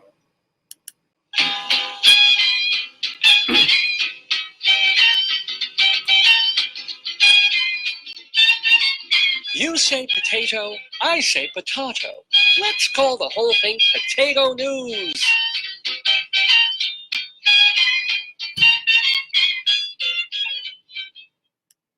Good evening, good morning, and good afternoon. And yes, I'm wearing the same stuff that Dave is. Pay no attention to that, because this is Spudward R. Murrow with the Potato News for today, July 13th, 2019. Dateline, United Kingdom. Ed Sheeran has launched his own brand of Heinz tomato ketchup. Oh, that got your attention, potato, didn't it? Oh, yeah. The 28-year-old singer is such a big fan of the classic condiment that he has had a tattoo of the food on his arm. The logo of Heinz is on Ed Sheeran's arm. Okay, fine. That's all in the past. And a work of art it is, too. Also, to celebrate the brand's 150th anniversary, the Castle on the Hill hitmaker Ed Sheeran has created his very own version of the sauce. It's been rebranded as Ed Chop and features a special Ed-inspired tomato icon on every bottle. This special edition bottles of ketchup of Ed Chop will officially launch across major retailers in the United Kingdom. Although Ed Chops will soon be available in supermarkets, fans could get their hands on the first 150 bottles, which were at Ed Sheeran's favorite takeaways, Rumble's Fish Bar, Zorba's, and Pizza and Grill, all of them in his hometown of Framlingham in Suffolk, England. Ed Sheeran shared a photo of himself kissing a bottle of Ed Chop. And he wrote, "It's actually real, and you'll be able to get your hands on one very soon." It was previously revealed that Ed Sheeran has such an, and notice I am saying his full name each and every time, that Ed Sheeran has such an appetite for the condiment, he makes sure one of his crew has a bottle of Heinz ketchup on their person at all times. My hero! Ed has even said that if he were, or was, your grammatical choice here, if he was the United Kingdom Prime Minister, he would make ketchup compulsory in all places with chips. That is a quote. He has also admitted if it is the one product that he would use his celebrity status to endorse. He has said, "I think everyone knows how much I love ketchup.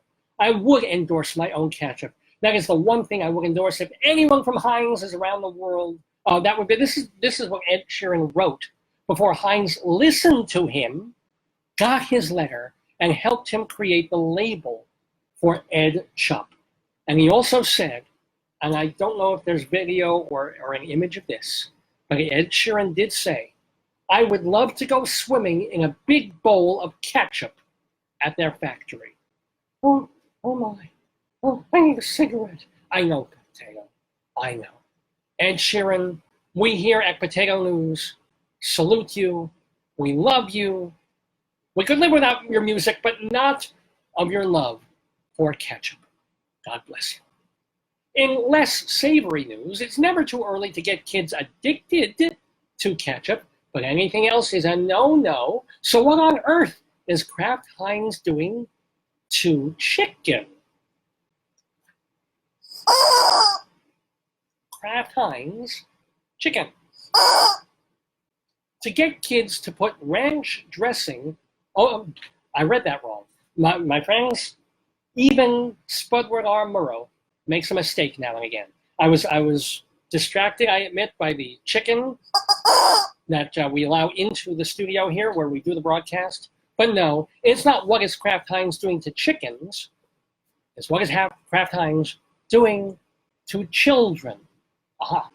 Even the Republicans are listening now. What is Kraft Heinz doing to the children?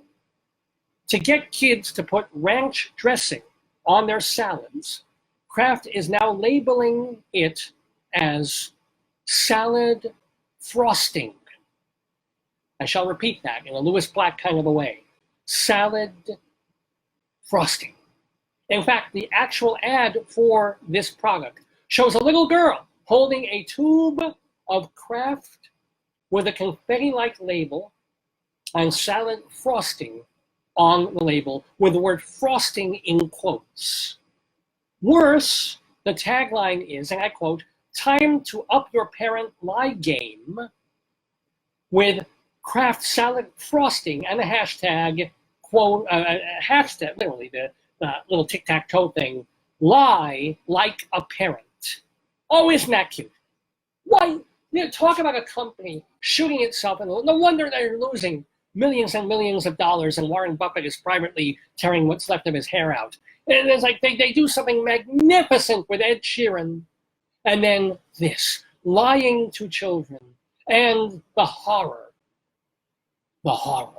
of calling dressing frosting. As Jezebel.com puts it, not only won't this deception work, it disrespects children who deserve to know what foods are take and what foods are not. What is next, Kraft Heinz? Getting babies to eat ketchup by telling them it's tomato pudding? Okay, I'm gonna go scream into a bagel store now. No, I'm not. I'm better. If I told you about something called a stand cap inverted pouch, what would you think of? Colostomy bags? A fucked up kangaroo? No, think bigger. It is the latest innovation in sauce packaging, and according to the Washington Post, it may be coming to a ketchup near you.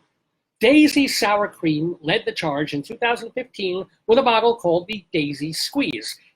May I touch you in a possibly inappropriate way, Potato, in this era of being really oversensitive? Yes, you may. Okay, so Daisy Sour Cream invented the Daisy Squeeze, where you squeeze the bottle and it rolls out like toothpaste. The good news is that this method of dispensing sauce and presumably ketchup keeps out air and will thus reduce spoilage. The new packaging also shifts products away from glass, which is heavy to transport and makes consumers nervous about breakage. Nobody puts ketchup bottles up on the top shelf of a thing because boom, crash, and then it's tragedy. You have to hold a funeral. So they will also be able to give you the greatest gift of all, the one that you could never remove from ketchup or glass, that extra drop at the bottom of the bottle. We know this, Potato. Oh God, we do. That little, you've gotten it all the sides, they drip down and they drip toward the front of the bottle, but it doesn't go to the hole. There's stuff still on the sides of the cap and you can't get to it and you have to throw it out. Oh God. We get all emotional here on Potato News. I'm going to dry his eyes. I'm going to dry his other eyes. There we go. Feeling better? Oh, yes. And remember, feel better because pretty soon we're going to see these squeezable ketchups these stand cap inverted pouch ketchups in a market near you. Yay! Happy again! Yay! See, this is why we do Potato News. Speaking of which, and on a personal note, Potato News would like to give a shout out to the columnist Dave Magary. In the July issue of GQ, of all places, he devotes an entire column to complaining about fancy restaurants that serve 2 drops of ketchup in those little metal couplets. You know what I'm talking about. You know what he's talking about. He understands the economics of it, but if you are the ketchup lover that he is, and that we here all are in the potato hood, and as of course potato is, those little metal ramekins barely hold enough to cover 1/8 of a cheeseburger. As Dave Magary puts it, quote, adding a ketchup bottle to each table, preferably tucked into a little side caddy that has a laminated dessert menu sticking out of it, is not an insurmountable overhead cost. It's what God wants and what America needs right now. I couldn't have said it better myself, Dave Magary. Not God, not father, not boss, just ketchup on the table. Weather. The hot summer weather continues, so stay grounded, little taters. Okie dokie. Rain is coming towards the end of the week, so keep your tubers fresh and thirsty. And by the way, today's potato drawing numbers are 3, 8, Goldfish, Purple, Lars Ulrich, 14, Pittsburgh. I'll repeat, 3, 8, Goldfish, Purple, Lars Ulrich, 14, Pittsburgh. I hope you got lucky. This has been Spudward R. Murrow with the Potato News. Good night and good growth.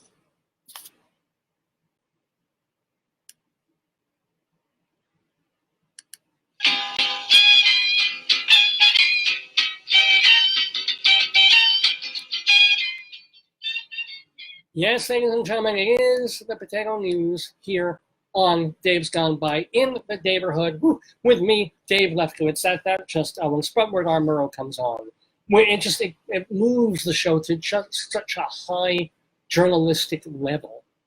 Like, I don't know if I can top it for the whole rest of the show. And we do have other stuff to do in the Daverhood on this program. We've got our we have our quiz. Oh, I got the quiz. You know, I'm going to save that until after Inside Broadway, where we talk about the theater. We also have our Colorado Limerick of the Damned, and then still deciding whether I'm going to do Dave's Big Dictionary or we do another story time. Let me think about it momentarily.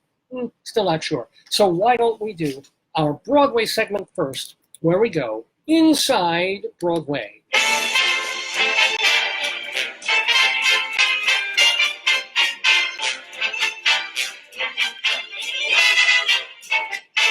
Inside Broadway, a look at theater on and off Broadway and beyond. Brought to you by Total Theater and Performing Arts Insider. Curtain going up.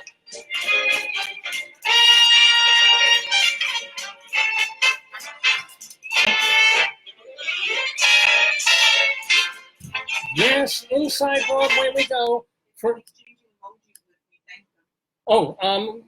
My wife just handed me. Somebody had some disturbing reaction to your frosting comments, so I said I'm sorry emoji. So my wife, who has been sort of tending the people who are listening to the show, inviting people for a watch party that you do on Facebook, which gets us significantly more viewers, I believe. And it's shown over the past couple of weeks that she's been doing this, and she had to go down and re-invite people because we had to stop our video before.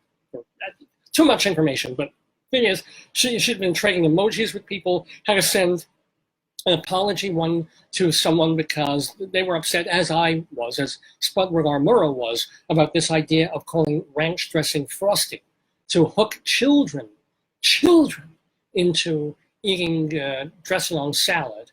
You know, when everybody knows children don't eat salad no matter what, unless you actually put real frosting on it.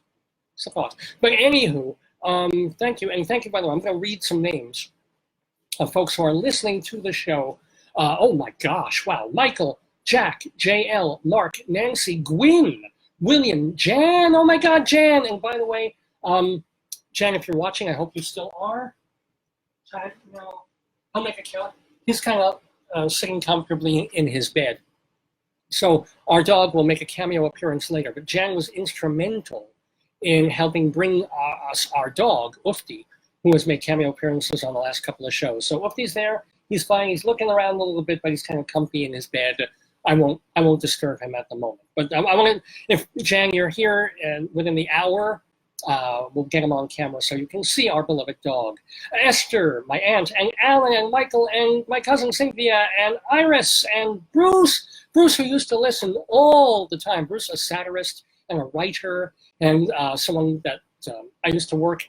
We didn't really work together, but we worked in the same place, and that's how I know him. We were both at Playboy magazine a million years ago. Ellen and Michael and Tim and Richard, who says happy Saturday, and Christopher and David from my high school, and Charles, oh my gosh, and Joan and Sharon and Jim and Marjorie. Oh my God, I can't call you Marjorie. I'll call you Mrs. K, because you were in my junior high school. One of my teachers there. Helene and Richard and Kurt and Christopher, Joan, Frederick, Timothy. Somebody made a can opener comment because, well, yes. Fred and Ron, James, JP, Evan, Ira, Deborah, Mike. This is unbelievable. Mark and Lauren and John and David and Ken and Joey and Tony and 2 Tonys. I wish I won 2 Tonys. Maybe if one of the producers picks up my solo show, I will at some point. And Venetius. What a fabulous name. Venetius and Elliot and Max and Rose and Melissa and Manage. Okay. Oh, Manage and Like are apparently 2 of my favorite people. And Jennifer. And these are the part 2 people. Oh, Buffy. I love her name. I love her last name. Buffy and Kurt, Elliot and Paul and Bo. I have a Bo and Jewel, who is not the singer-songwriter, but the Jewel, who is the costume designer for Second City TV that we had on a couple of years ago. Thank you for printing this on. Thanks, and thank you, of course, all of you, for tuning in and being part of the Daverhood. Mention your watch party. Those are your watch party. These are my watch party. These are the people, 90% of them, that my wife... And I also said to them, I said, Pepito, small potato joins the neighborhood. Small Pepito joined, because Pepito was on camera. Look at it. He's trying to lose some weight, so he's got a sweatband on. Oh, it's does he get headaches, or is it just for my anti-nausea band? I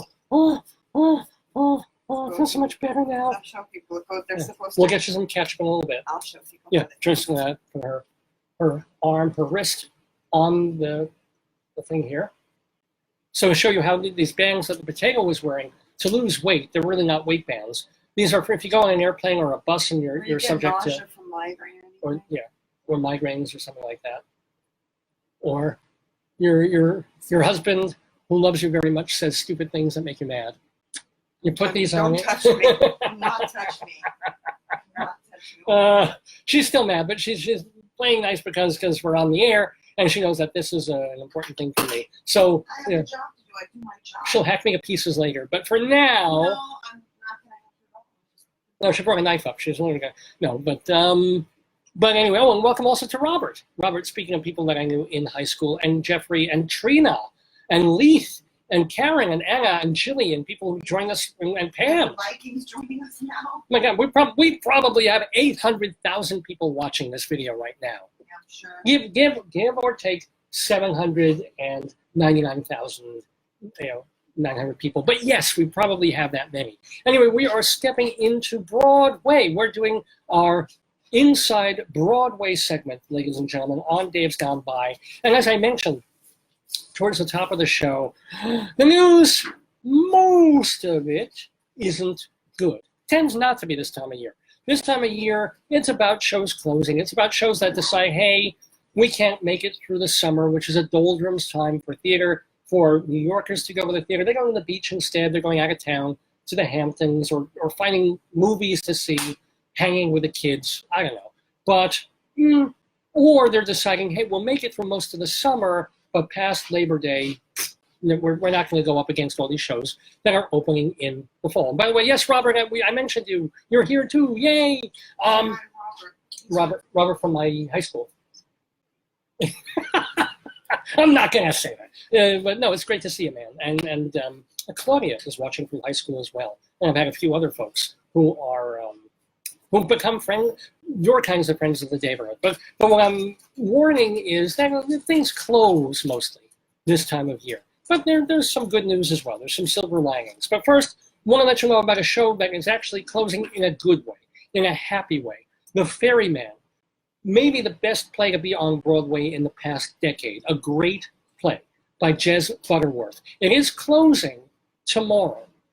Why is that good? Because it was already extended. It was supposed to run only until around Tony Awards time in June, but it won the Tony Award. I think it won the Drama Critics Circle as well. It is an epic, magnificent Irish play in the Sean O'Casey old school of things. And it's done beautifully. There's like 34 people on stage, plus a goose, plus a bunny, live bunny, plus a baby and little children. I mean, they really did it right, directed by Sam Mendes. And I think this is the wonderful part.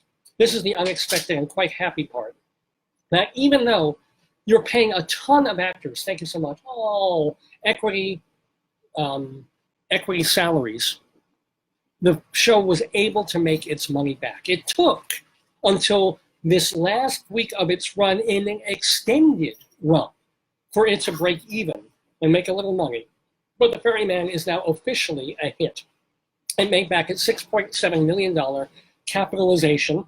They're saying that they're going to do a national tour. I don't know how the hell they're going to put 34 people on the road unless they double up a lot of the roles. I don't know what they're going to do. I hope people across the country get to see this marvelous play called The Ferryman, but it is going to be closing tomorrow. So, beg, borrow, steal. It's all over the place. It's not completely sold out, so you can get half-price tickets to it. Please go, either today matinee, tonight, or tomorrow afternoon, to Jez Butterworth's drama, The Ferryman. You will not, I promise you, you will not regret the 3 hours and 15 minutes that you spend in that theater. Now, I told you there's a silver lining. I told you that there's good things happening on Broadway. There was a very acclaimed, somewhat controversial play that opened off Broadway. In fact, it opened just towards the end of last year at New York Theater Workshop downtown. It's called The Slave Play. The Slave Play. It got a lot of commentary, a lot of people, arguing back and forth about it, kind of like What the Constitution Means to Me. A show like that where it's vital and fresh, and you might hate it, you might love it, but you're going to come out of the theater energized and talking about it. Slave Play by Jeremy O. Harris. Well, that show did well enough and got enough buzz, and it also, I think, one of the writers in the New York Times said it was a work of genius. Well, even today, with the limited or more limited power and reach and scope of the New York Times, when the head critic or co-head critic of the Times says something like that, producers, their ears go up, people listen, then it's like, oh, okay, more people need to see this. We're probably guaranteed a good review from the Times if we simply reopen it at a larger theater uptown. So we're going to do it. So Slave Play is going to open on Broadway this season, October 6th, at the John Golden Theater for a limited run only. It's going to run only until the middle of January. And check this out. I'm going to give a spoiler alert, although if you read any article about the play, the alert is in there. I won't give the whole spoiler away. I will just say that it takes place, it seems, on southern slave plantations, and it has to do with the sexual dynamics of slaves and the white women that they're with and the owners and the masters. Okay? I will say, no, I haven't seen the play. I'm looking forward to it. I hope to get to see it when it's on Broadway. But that's what it's about. That is your basic plot of Slave Play. You're going to have to see for yourself. When it comes to Broadway, the John Golden Theater, happening in October. And it opened, it was able to get that theater because Hillary and Clinton just closed there, the Lucas Nathan play. Speaking of closings, yes, it is an early closing. This is one of the shows, this is one of the shakeouts of the $100 million post-Tony, post-season splat that we've been having. Because last year, I mentioned this earlier in the show, a bunch of shows opened in a season, and then they were doing very well, and a lot of them just kept running for months or are still running from a year and a half, 2 years ago.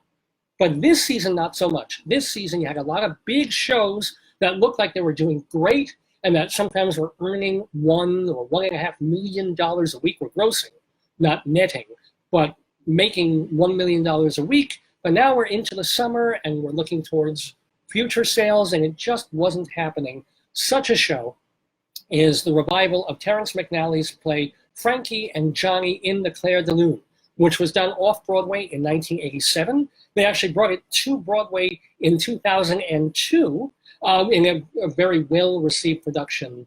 Oh, and I am forgetting the folks who, forgive me, I think it was Edie Falco who was in that staging. And of course, they made a very nice movie of it with Al Pacino and, Fabulous Baker Boys woman, Hairspray woman, Michelle Pfeiffer. Thank you very much. So they made this movie, and of course, people who are very protective of the theater and love the theater and who care about the sanctity of what a play's supposed to be said, okay, so this is, let me get this. This is a waitress in a dive and the dive's short order cook. And they look like Al Pacino and Michelle Pfeiffer circa 1990s. Yeah, I buy it. But if you go with it, that this is being Hollywood, they actually are terrific in the film. And it's a very lovely, touching movie. I recommend it.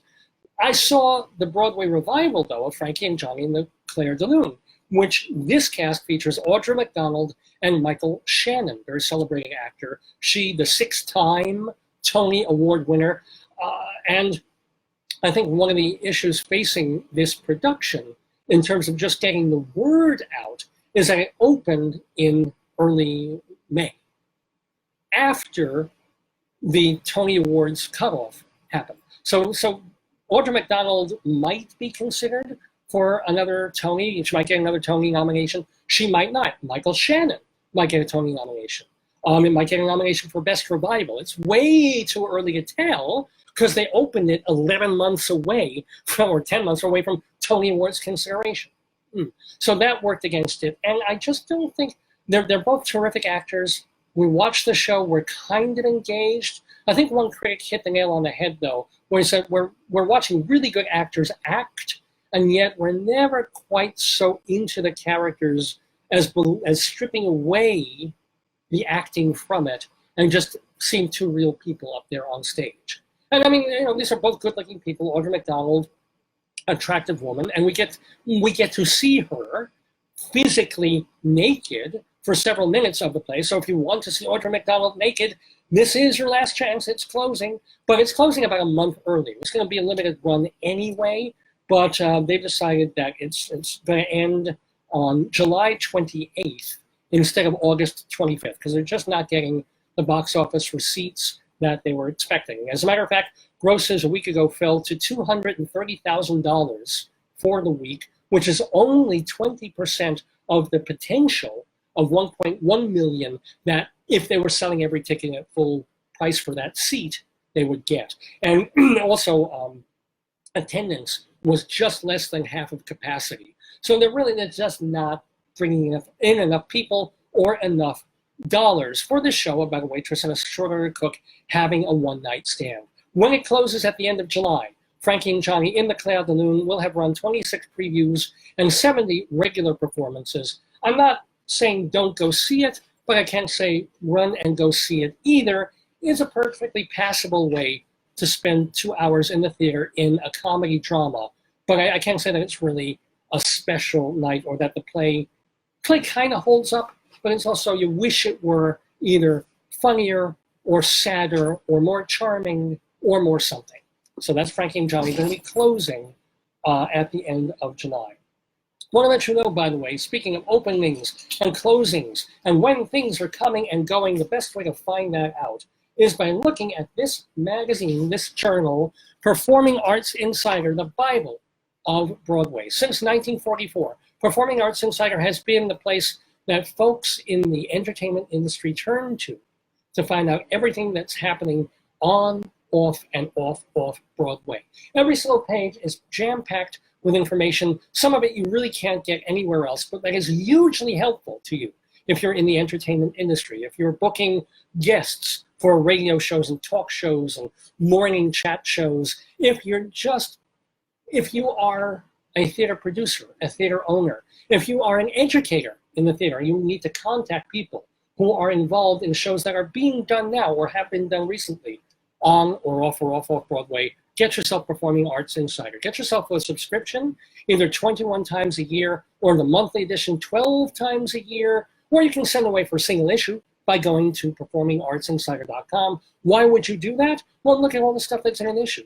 You've got a guide here to the Broadway season. These are all the shows that are running from previous seasons, all the shows that are scheduled to open in the weeks and months ahead, a little map of the Broadway Theater District, table of contents, of course, and then we move to a guide to all the Broadway theaters, where they are, their locations, how many seats they have, what shows are in them and for how long, all on one very easy to follow page.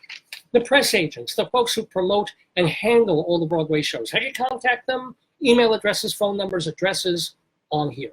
And then the meat of the magazine, day by day, a chronological listing of every single show on Broadway, whether it's currently running or starting previews, opening or closing. What theater is it in? Who's handling it? What are the dates? And then you can't find this anywhere else. A calendar listing chronologically of every show off and off Broadway with the same info. That's why every page of Performing Arts Insider is jam-packed. And then we get to more stuff. We get the rumors section, shows that might be coming to Broadway in the months ahead. And the heart of the magazine, all the Broadway shows with detailed information about every single one. So I was talking about Frankie and Johnny and the Claire de Lune. What do you want to know about it? Here it is. Look at all that info. All the producers and how to contact them. The production stage manager, the general manager, the press agent handling it, the synopsis of the show. Notes about the show and its history, because it's a show from 1987. Who's in the cast, who wrote it, the director, the costumes, the makeup, the design people, the theater that it's in, where it's located, and the dates. That for Frankie and Johnny, just for Frankie and Johnny and the Claire de Lune. Imagine that for every single Broadway show, because there's more than 30 of them. Imagine that for all the shows that are definitely booked for Broadway in the months and year ahead. And then we do the same exact thing for every show off and off Broadway, right up until the end of the magazine, right up. Oh, look, when there's room, we even have an index of New York State theater, like shows that are happening in Brooklyn and like the Huntington Theater and out at Bay Street. So we don't always have room for it, but when we can, we make room for a regional theater page. And then we get to the index and, of course, the back cover where you can subscribe. And in the brand new issue that's coming out, it won't be a picture of me. It will be a picture of my late good friend, Richmond Shepard, who was the co-publisher of Performing Arts Insider and who passed just about 2-3 weeks ago. So in his honor, I'm still for a while keeping this magazine going, Performing Arts Insider. If you want to get yourself a single issue or subscribe, go to performingartsinsider.com. It is and remains the Bible of Broadway.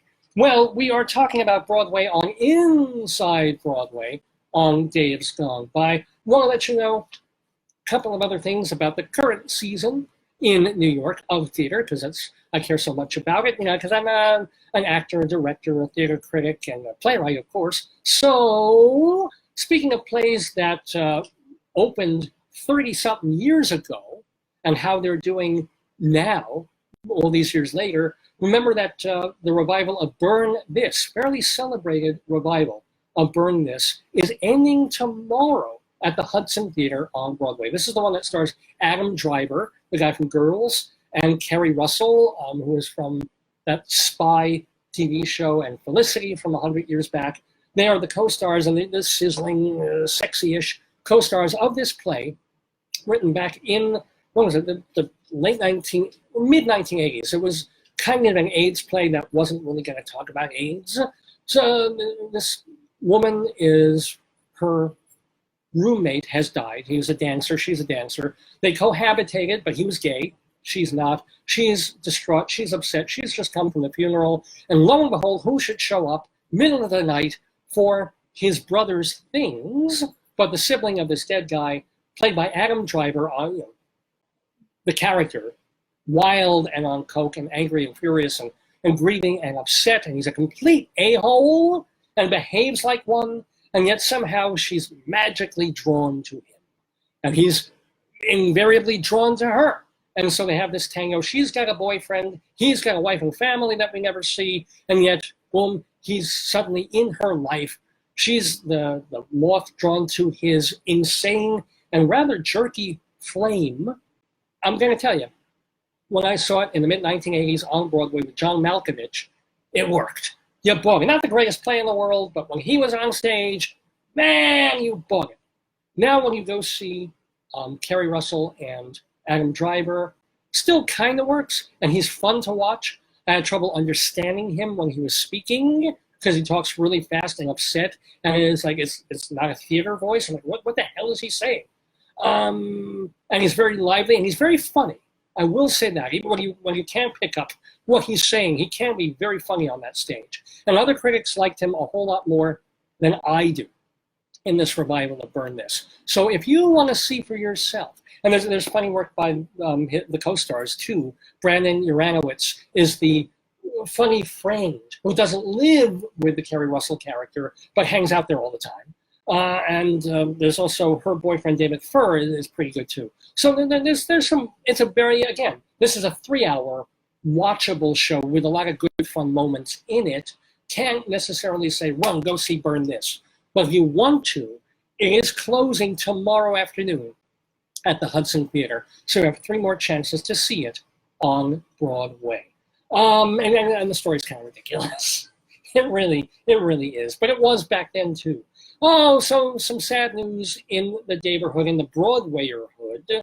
I think you've probably heard about this already, but the theater and movie community lost Rip Torn, one of the greatest names ever. Rip Torn passed away at the age of 88 on Tuesday, July 9th. He's known on your small screens and your fairly big screens for being in Men in Black. And of course, he was Artie on the wonderful Larry Sanders Show. He was in these wild comedies like Dodgeball, which I guess is a fun film, pretty popular film. And Freddie Got Fingered, one of the most maligned comedies of the past 30 years. And yet a comedy where if you took out the best 10 to 15 minutes, it's still, to this day, having seen these scenes a dozen times, has me rolling on the floor. If you've never seen, what's his name? The MTV guy. I've forgotten. Well, it's looking up. Google it. It's Freddie Got Fingered. Not a good comedy, but in certain moments, a comedy of genius. And Rip Torn played his father in the show, in the film. And he's very funny, and their chemistry, their anti-chemistry, really makes the show work. And our friend in the neighborhood, Julie Haggerty, is in it too. But we're bidding farewell to Rip Torn, but let's talk about theater. This is inside Broadway. Rip Torn was in the original Cat on a Hot Tin Roof. He was a replacement for Rick, for the disaffected husband. And back then, by the way, I think if you have your playbill from when he was in Cat on a Hot Tin Roof, he was called by his name, Elmore Rule Torn Jr. And you wonder why he changed his name to Rip. He was in a lot of Tennessee Williams stuff while Williams was still alive, man. He was in Sweet Bird of Youth. He also did James Baldwin's Blues for Mr. Charlie. He directed a show in 1973. It was a one-night flop about Mary Todd Lincoln. And check out the actors in this play, Geraldine Page and Maya Angelou. Who wouldn't want to go back and sit through that again, right? This play, I didn't put the name down. But it was, go on IBDB or something and find out Rip Torn directing a 1973 one-night flop about Mary Todd Lincoln. Whoa. He also, speaking of Tennessee Williams, he played in a 1975 revival of The Glass Menagerie. He was Tom Wingfield, a little old to play the son at that point, but he did. And Paul Rudd was the gentleman caller. in that production. 1993 saw Rip Torn in the very celebrated Liam Neeson, Natasha Richardson revival of Eugene O'Neill's Anna Christie. I remember that. That was the one where was Natasha Richardson pried Liam away from his wife at the time, and their affair was the scandale of Broadway, and up to them getting married and stuff. But that translated to heat on the stage between them in Anna Christie. His last show, and I saw him in this, I can't believe it, that was 22 years ago, Horton Foote's drama, The Young Man from Atlanta. For a very good play. It won the Pulitzer Prize for no particular good reason, but it's a good play, and Rip Torn was very, very strong in it. He's very strong in pretty much everything. He was Oscar nominated for 1983's movie Cross Creek. He was also, check it out, what other actor was in a movie with both David Bowie and another movie with Paul Simon? Well, Rip Torn was. He was in The Man Who Fell to Earth, and he was also in the Paul Simon film One Trick Pony. He was supposed to be the star of Dennis Hopper's Easy Rider, or I think Hopper might have been in that, he directed it, but he got into a fight with Dennis Hopper before starring in the film, and that was the end of that. And my favorite story from Wikipedia about Rip Torn, not that his name wasn't great enough, but that when he was married to Geraldine Page, one of his 3 or 4 wives, the name over their doorbell on their apartment read Torn Page. Gotta love that. Gotta love that. By the way, before we get to the end of excuse me, Inside Broadway, Robert from my high school wants to let us know this very important information that today, July 13th, are you ready for this? Is National French Fry Day. Hive me! Hive me! Hive me! Okay. I'm sorry, but I wish you, he's going to be upset. Now I got 2 people in the house upset with me. This is great. This is just wonderful.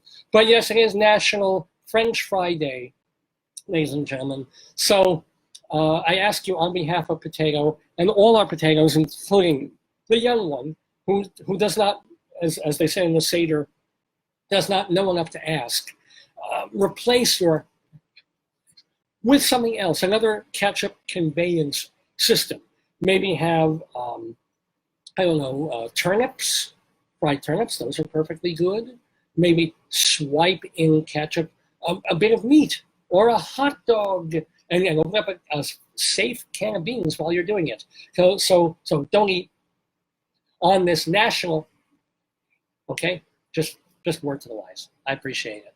And welcome, by the way, to John and Pat and Robert and to Deborah into the Daverhood. We're finishing up Inside Broadway, and we have to say farewell not only to another important person in the theater, but to a friend of the Daverhood as well.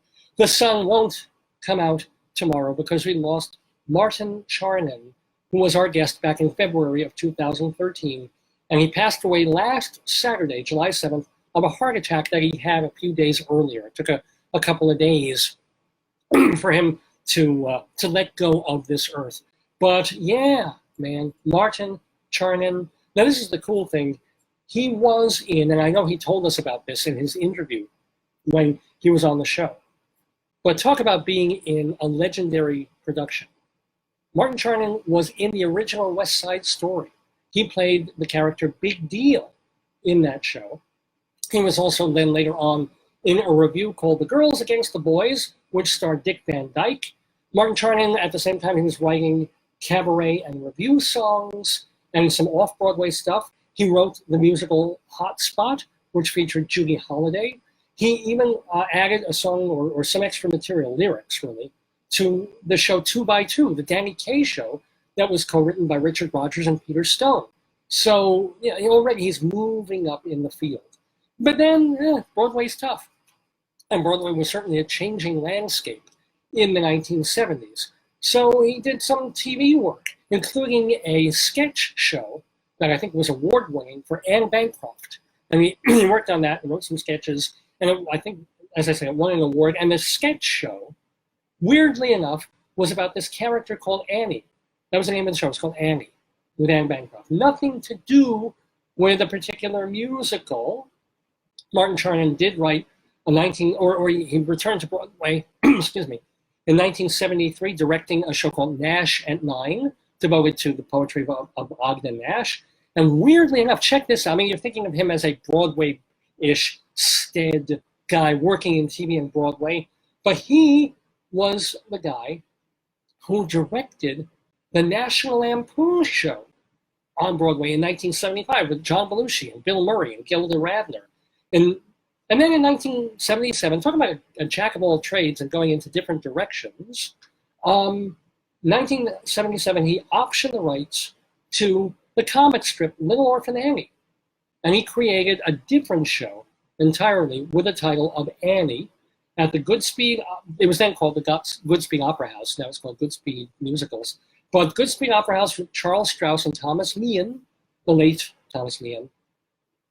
And that, of course, was the game changer. And that is where he wrote, of course, maybe, da, da, da, da. I mean, you know most of the songs in Annie, whether you saw them from the musical with Albert Finney, or you've seen a local production, or you saw the revival a couple of years ago, or the original 1977 Annie. It was a game changer in terms of bringing a cynical 1970s Broadway back to a show that parents could take their kids to, watch a show set in the Depression, and suddenly feel good again about America. I mean, it's 3 years after Watergate, right? So Annie was the right show for the right time, and still can be the right show for the right times. Anyway, after that, more flops. That's the way the business goes. So Martin Charnin, he wrote a musical called I Remember Mama, which starred everyone's favorite musical actress, Liv Ullmann. Yeah, it didn't really come together. And then, a musical that I'll bet was probably pretty good, and I would love to see get another chance, called The First, about Jackie Robinson being the first African-American player in Major League Baseball. In 2006, Martin Charnin married his old friend, actress Shelley Birch. And I literally can't tell from any of the biographies about Martin Charnin whether he had 2 children or 7 children, or if they were all with her, or he had children from other marriages. Nobody's clear about that, but we're clear about the show Annie.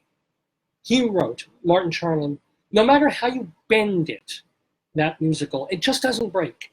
It's one of those iconic musicals, and we're very grateful and lucky and thrilled about how it has survived. There really aren't a lot of things out there like Annie. And they're so true, and there's not a lot of songs out there like Annie's signature song that he co-wrote, Martin Charnin did. So we're going to play the version here, or part of a version, by our friend at the Daverhood, Lisa Loeb, who was on this program a couple of years ago. She did, because she does a lot of children's music too. And this is perfect. This song always bridges the gap between adults who want to be hopeful and children who are, or we like to think, they're generally hopeful, and that the sun will come out tomorrow. Lisa Loeb doing the classic Martin Charnin tune from Annie, Tomorrow. The sun will come out tomorrow. Bet your bottom dollar that tomorrow there'll be sun. Just thinking about tomorrow.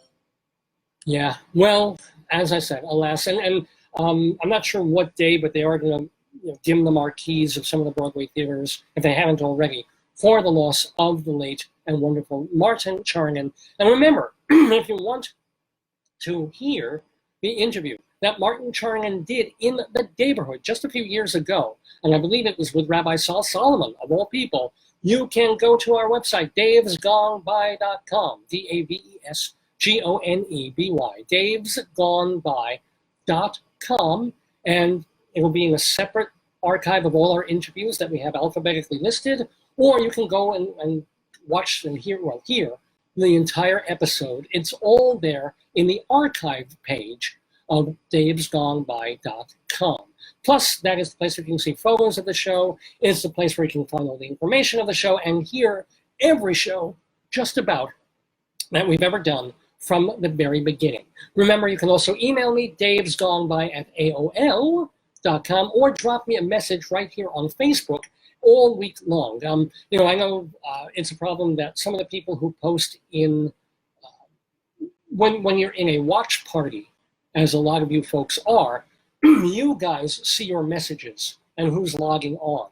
I only see people who message me directly here on this site as they're watching, but the watch party people, that sort of is a group amongst itself. So if you post there, all the watch party friends can see it, but I can't until, you know, I can poke in later. And of course, I can only poke in the watch party that my wife put together, not if you privately have your own webpage. I can't just go see it, I don't think. Or maybe if you have it open in public, I can. I'll have to check that. But anyway, where was I going with this? What was I saying about this? Just saying that if you want to post a message either live during the show, as Robert and some other folks have been doing, you can do that, or just message me all during the week at this page, Dave's Gone By, on Facebook. And by the way, a big hello to our friend Jo Linda, who I think went to my high school, although she wasn't in my classes. I think it was a different year. But welcome to the Daverhood. I might be, disabuse me of that notion, Jo Linda. I'm just not sure. But anywho, it is 20 minutes after 11 Eastern Time here in the Daverhood with me, Dave Lefkowitz, on Dave's Gone By. It's our 704th episode. We've been calling it God, Father, Boss, over that magnificent line by the guy at the bagel store. What else do we have to do for you? Well, my gosh, we haven't yet done our quiz. So Cynthia, I hope you're still here, because we're, oh, that is so weird. The second I said that, Cynthia seemingly logged right back on. So Cynthia, your timing could not be greater. We're going to get to our today, yesterday quiz. And what that is, for those of you who haven't done it yet, why isn't that, oh, wait, it's probably over here, hold on. There it is. Yeah, I get the theme music going. So today is July 13th, 2019. There have been billions and billions of July 13ths in previous times, whether they were calendarized at that point or not. So what we've been doing the last couple of weeks is a brand new segment that is a quiz. Kind of an NPR-y thing, although unfortunately not quite as funny as Wait, Don't Tell Me, but it is a quiz to test your memory, to test your trivia, and figure, what happened on this date in history? Who was born? Who dropped dead? Or what events happened in world news, world history, on July 13th previous? Oh my God, I need a beverage. While the music is playing, I'm gonna get a little coffee to reduce the spittle content here on Dave's Gone By, while you think about how you're going to answer me. Where are you? Where are you? Will you answer? Will you answer me? Will you be able to? And remember, if you want to play along, you can post right here in the Daverhood. Oh, Cynthia says, she was in the watch party, and now she's watching in this way, which is great, because now you get to play against, as it were, Cynthia. Because, I would love to see lots of people trying to post and beat each other and get the right answer. Please, you're on the honor system. No fair cheating, no fair Googling or wikiing. And when I give the clue, when I ask the question, see, I was talking earlier about Jeopardy and what it's like to have a little pressure, to be under the gun and playing against other people to try and come up with a quiz answer, a trivia answer. See if you can do it, and see if you can beat Cynthia to the buzzer. There's no awards, no prizes. It's just all in fun as we go into our yesterday segment here on Dave's Gone By. Are you all ready? Okay. Do I need a noise? Do I need our noisemaker? All right. No. Let's do it. I'll have this as countdown music before I give the actual answer, and that might be helpful. Here we go. Oh, I just lost the page. See, I don't have all the answers about anything. Here we go. Question 1. And remember, all of these are about July 13th. On this date in 1985, a giant double concert was held in London and Philadelphia and broadcast around the world. Artists included U2, Phil Collins, Dire Straits, David Bowie, the aforementioned, the Beach Boys, Madonna, Neil Young, Bob Dylan, Tom Petty, The Cars, and Led Zeppelin, among others. What was this event on this very date, July 13th, 1985? So, I know there's a lag time between when I ask the question and when you guys get to answer it. Okay, we're going to have some answers coming in. Feel free to chime right in. Okay, I see one answer. I'm going to leave it up there for a couple of seconds, give other people a chance to see whether they see the answer or not, or whether they want to do a different one. If you're thinking about it, what was that concert? I'm going to give a, a count out. Okay.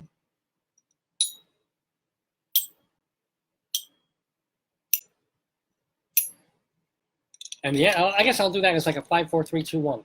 And the answer is, and the winner is Cynthia with the correct response. The answer was Live Aid. I don't even know if they do that anymore, but back in 1985, that was the thing. Bob Geldof said, why are all these people dying in these countries when we have so much plenty in our, and this is before George W. Bush came in and pushed us into a recession. This is back when times were good, and he said things were so good. Everybody's in the me decade rolling in money. How about sending some food over to these poor countries and feeding some starving people? Wonderful idea. Didn't work out so well in the after effect. They raised a bunch of money, and it ended up, in order for them to spend it in Ethiopia to help people, they basically had to give it to the corrupt Ethiopian government, which used it to buy weapons from Russia. Good going, Bob Geldof. Good going, you know. I mean, I make fun of both liberals and Republicans on this show, but you know, perhaps it's like the concert for Bangladesh that got bogged down. And I think ultimately $10 went to starving children in Bangladesh. I mean, George Harrison would have done better to take a month of his earnings from Beatles royalties and send it to the starving children of Bangladesh rather than having the concert at Madison Square Garden. And at least that first Live Aid fell into that trap. And of course, Dylan was there, and Dylan got the idea of doing Farm Aid, which I don't know if they are still, that continued for a bunch of years. I know Neil Young now does his bridge concert for special children in schools. Haven't really followed up on all that. But yes, that is the first question on our yesterday quiz. The answer was Live Aid in 1985. Our next July 13th question in yesterday is, on this same date, also the same day in 1985, who became president of the United States, as David Bowie would say, just for one day? Who was the president on July 13th, 1985, same day as Live Aid? Who was in charge of the United States of America? Think it over. No fair Googling. And welcome, by the way, to Jolinda and Cynthia and Sherman and Rick. Hello, Rick. And all the folks who were watching earlier and the folks who've been watching now. We're doing our yesterday quiz. Somebody became president of the United States for a day. On this date in 1985, who was it? Give it another couple of seconds. I see an answer, and in let's make believe this is Jeopardy, I need a fuller answer. To the person who wrote in an answer already, who became the president that day? Because the person that this person wrote down could be different persons. I mean, isn't that sort of, I mean, usually, I'll kind of give it away here. Usually last name is enough on Jeopardy. And if you're careful, the good thing is to just give the last name, because if you say the first name incorrectly, you get it wrong, and they go to another person, and you've given the answer away. So it's always good to just give a last name, but we need the full name. And our favorite quizzee has given her answer. Anybody else want to play along, or you're playing along at home but just not typing in the answer? I'm going to do a countdown of 5, 4, 3, 2, 1. Here we go.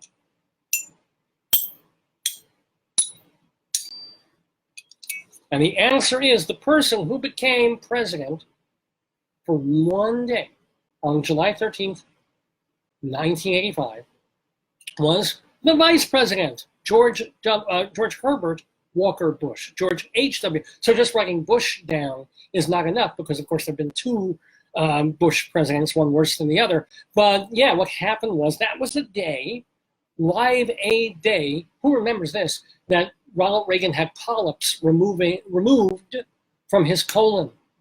And they didn't make a big stink about it until after the surgery was done. But yeah, on that date, the mantle of the country was handed over to the vice president, who would eventually spend 4 full years as president of the country. I just wondered if they gave Ronald Reagan the special bag from that market about the colon blow or the colon bag, or maybe the weird adult video bag as well. Hard to tell. But anyway, yes, the answer was George H.W. Bush on that date in 1985. So Cynthia, you're going 2 for 2 here. I'm kind of hoping other people, and maybe those of you who are playing, by the way, in the watch party, you're doing it amongst yourselves, which is even more fun, and keep doing that. But I can only go on the people who post here that I can see. All right, well, good luck to you. We've got 2 questions, 8 more to go. Born July 13th, 1928. This actor he began as a radio host, but he found fame and fortune starring in the most unlikely TV sitcom hit. It was set in a World War II prisoner of war camp. Okay, who was this actor? Starting in radio, kind of a good-looking guy, unlikely TV sitcom that became a hit. Give you another clue. This actor was eventually found murdered, possibly because he liked to videotape himself doing naughty things to a lot of consenting ladies. But, well, I'll tell the rest of that story. But who was this? Who was this DJ turned actor, turned sitcom star, turned horrible murder victim? Okay, we got our first answer in. I'm going to give everybody a couple more seconds to see if they want to chime in as well. And again, no fair cheating, no fair Googling or searching on your phones or droids. The whole thing is trivia and trivial. Ooh, that was bad. Get ready. And the answer is, and Cynthia has it, it is, or it was, Bob Crane. Bob Crane, name of the show was of Hogan's Heroes, was set of all places. I mean, they made a comedy. This is 15 years before MASH, maybe not that many years before MASH came along, and say, hey, let's have something set in a war. This was set in a war with Nazis, and they made comedy out of it, and a very popular one too. Hogan's Heroes with the late Bob Crane, and didn't know this or remember this, that Bob Crane was also a musician. He was a drummer, and when they start each episode of Hogan's Heroes and they go with a drum roll, that's actually Bob Crane. He recorded that for the show himself as a drummer. So that's 3 out of 3 for Cynthia. I hope you're also doing well too on our yesterday quiz, the date being July 13th. So in 1940, born on July 13th, 1940, this celebrity chef was known for popularizing Louisiana's Cajun and Creole cuisine. He even introduced the turducken. And visually, here's your big clue, he kind of looked like Dom DeLuise. Who am I talking about? Who was born on this date in 1940? You think about it for a moment. I'm going to get a beverage. Dum, dum, dum, dum, dum, dum, dum. Rum tum tum tum rum, da-dee-da-dee rum tum rum tum. Rum tum tum. Wow, rocking it, ladies and gentlemen, rocking it. We got a person chiming in, our beloved Cynthia, making it happen. We're really like other people to sort of be at least visually playing along rather than just listening and coming up with the answers in their heads. But we're getting for a countdown. Here we go.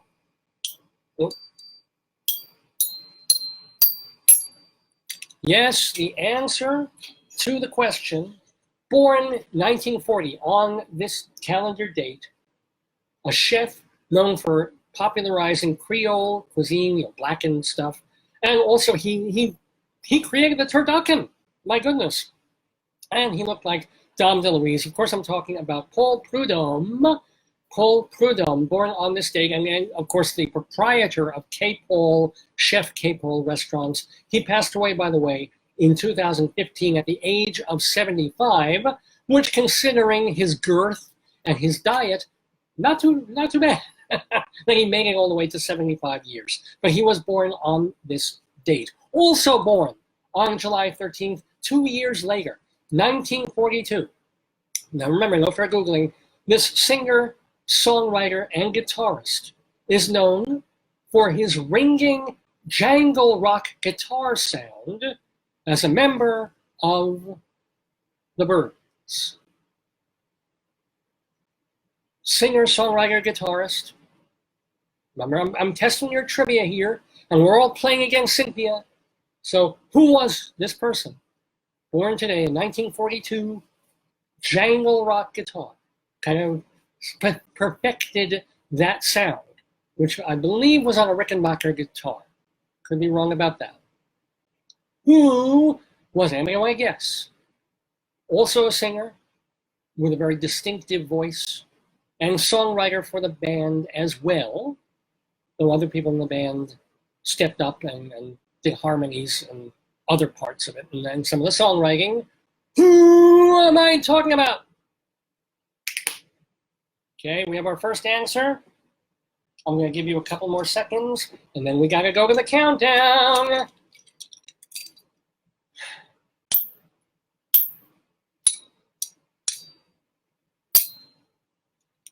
The answer is, this person, born on this date, July 13th, 1942, known for his jangle rock guitar sound, member of the Byrds. I am talking about Roger McGuinn. Roger McGuinn, who, by the way, started first as a folk singer, as so many of those people did who went into rock bands later on. I mean, John Denver started as a folk singer. Bob Dylan, of course, started as a folky kind of a guy, Richie Havens. But yes, Roger McGuinn went into the folk thing, but to make money as a musician, this I didn't remember. He actually played for a while with Bobby Darin, who was the guitarist for Bobby Darin early in his career, probably kind of late in Bobby Darin's career. But anyway, the answer, again, of our question, we're halfway through the quiz. Roger McGuinn. Gee, 5 for 5 for Cynthia. Yeah. And I'm sure pretty good scores for you, other folks watching at home as well. This week, literally this past week, 2019, the American League beat the National League in the baseball All-Star Game. On this date, in 1982, the All-Star Game was played for the first time outside of the United States. Where was it? So, already, gosh, almost 40 years, more than 35 years ago, when they had the baseball All-Star Game, they had one that wasn't in Florida or Texas or wherever they held it, Kansas, Minnesota, wherever they held the All-Star Game a couple of days ago. Where was that All-Star Game held that wasn't on American soil? Where did they do it? And I'd like you, if you can, to pinpoint the city.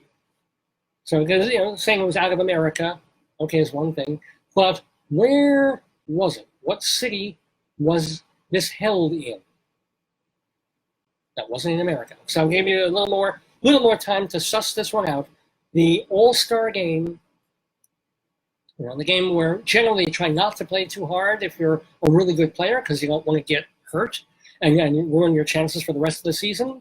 Okay, I'm going to give you a couple more seconds to come up with a city where the All-Star game was held in 1982. It wasn't London, wasn't Cuba,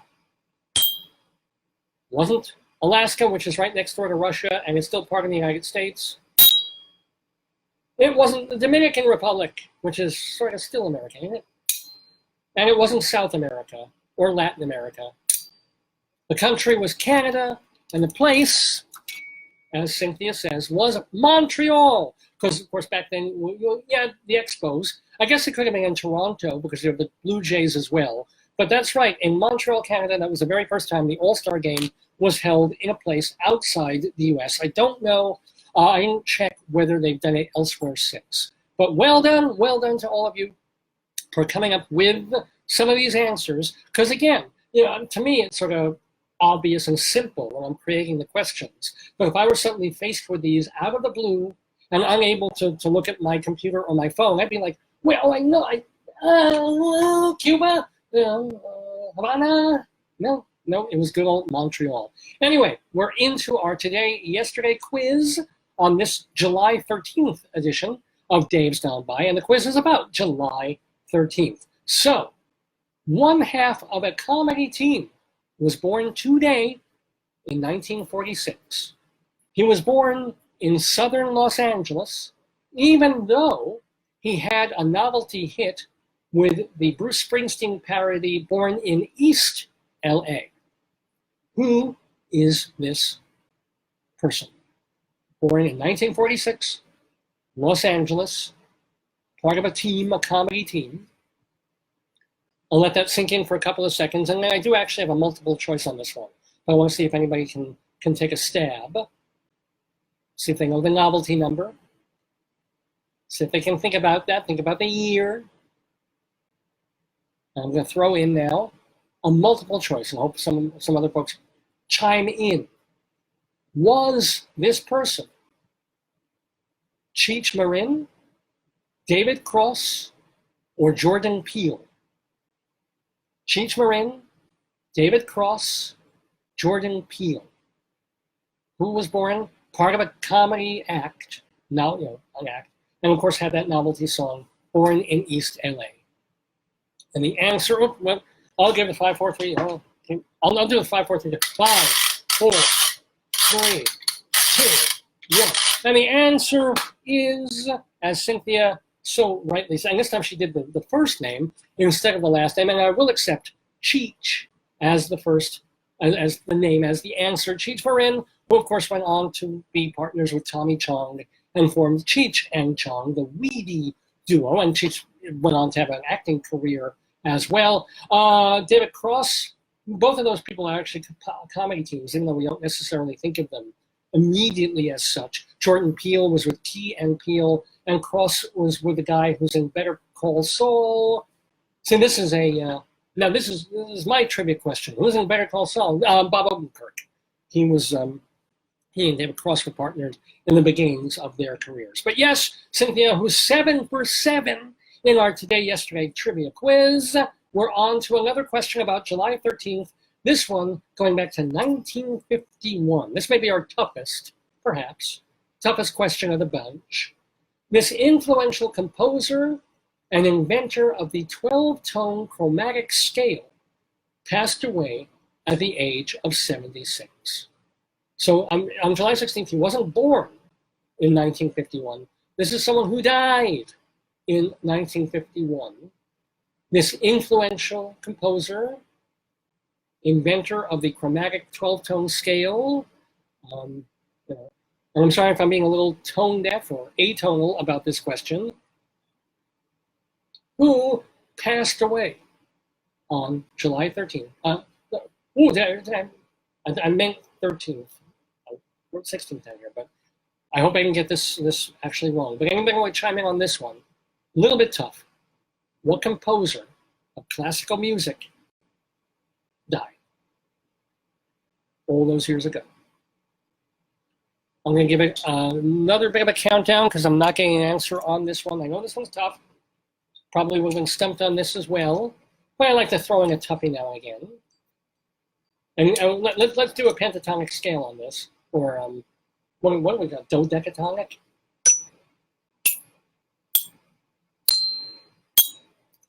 And then just work with those notes.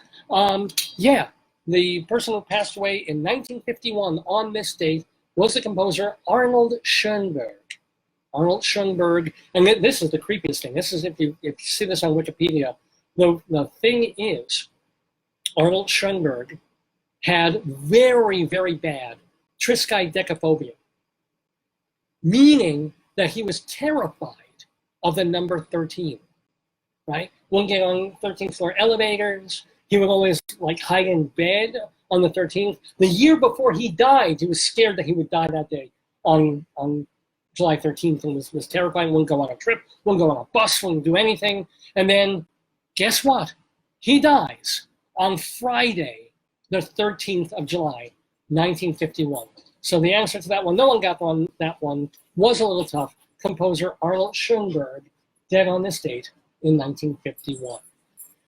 Moving on to our last two questions for our yesterday quiz here in the Daverhood. July 13th, 1939. 1939. Moving backwards in time. From the Bottom of My Heart was a single recorded by Columbia Records. Oh, and Cynthia is, I'm sorry, Cynthia's doing a Schoenberg thing that July 6th, 7 plus 6 equals 13. So wait, 7 plus 6. I'm not sure where that 6 comes in. Help me out, Cynthia. Not sure what I'm looking at there, because he died on July 13th. And 13, 7, 6.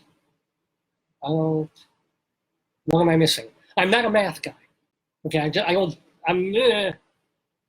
don't have the brain for that one, especially after 2.5 hours on the air. So please explain, Cynthia. While I ask this next question, July 13th, 1939, his age. Oh, 76. Is 13, so even extra unlucky. Wow. And I wonder if there were 13 trombones in his hit parade, especially when he wrote, I guess, atonally for trombones too. But From the Bottom of My Heart was a single recorded by Columbia Records. The band was led by Harry James, who my wife's grandpa once played with for a while. Played musically, not in a disgusting touch me way. But Harry James led the band for this Columbia recording. The B-side was a song called Melancholy Mood. It was the very first commercial single released by this artist who was a singer. Who was it? July 13th, 1939, Columbia Records, From the Bottom of My Heart, backed with Melancholy Mood, released by Columbia Records on this date. Okay. First officially released recordings of this person. Okay, I'm gonna give you a moment to take a, oh my God, wow. Cynthia says, my sister's father-in-law played with it. Everybody, forget, what's his name? Forget Kevin Bacon. We're doing 6 Degrees of Harry James here in the Daverhood. Cynthia says, my sister's father-in-law played with Harry James. I kind of wonder now, this is going to get really weird, if somehow my family and my wife's family are related. It's a good thing I didn't have kids. Holy crap, they have 8 toes on each foot. And of course the hair lip, because that's congenital anyway. But oh man, weird times. Anywho, have you been thinking about it? Song called From the Bottom of My Heart, Melancholy Mood, released on this date on Columbia. And I'll give you a hint here, or I'll give you the multiple choice. Was it Billie Holiday, Mitch Miller, Jimmy Durante, or Frank Sinatra? Who had his or her first single come out from the bottom of my heart? Was it Billie Holiday, Mitch Miller, Jimmy Durante, Frank Sinatra on July 13th, 1939? Okay. And while you're thinking a little bit more, Cynthia's telling us that her sister's father-in-law played violin in the Harry James band. Now, they had violin in jazz bands, but of course they must. And then my husband and I matched on DNA. Oh, that explains so much. That's why I'm 5 foot, like that guy in the donut shop, in the bagel place. All right, I'm going to give a countdown from 5 to for you guys to give the answer. Oh, here's a little wax stick.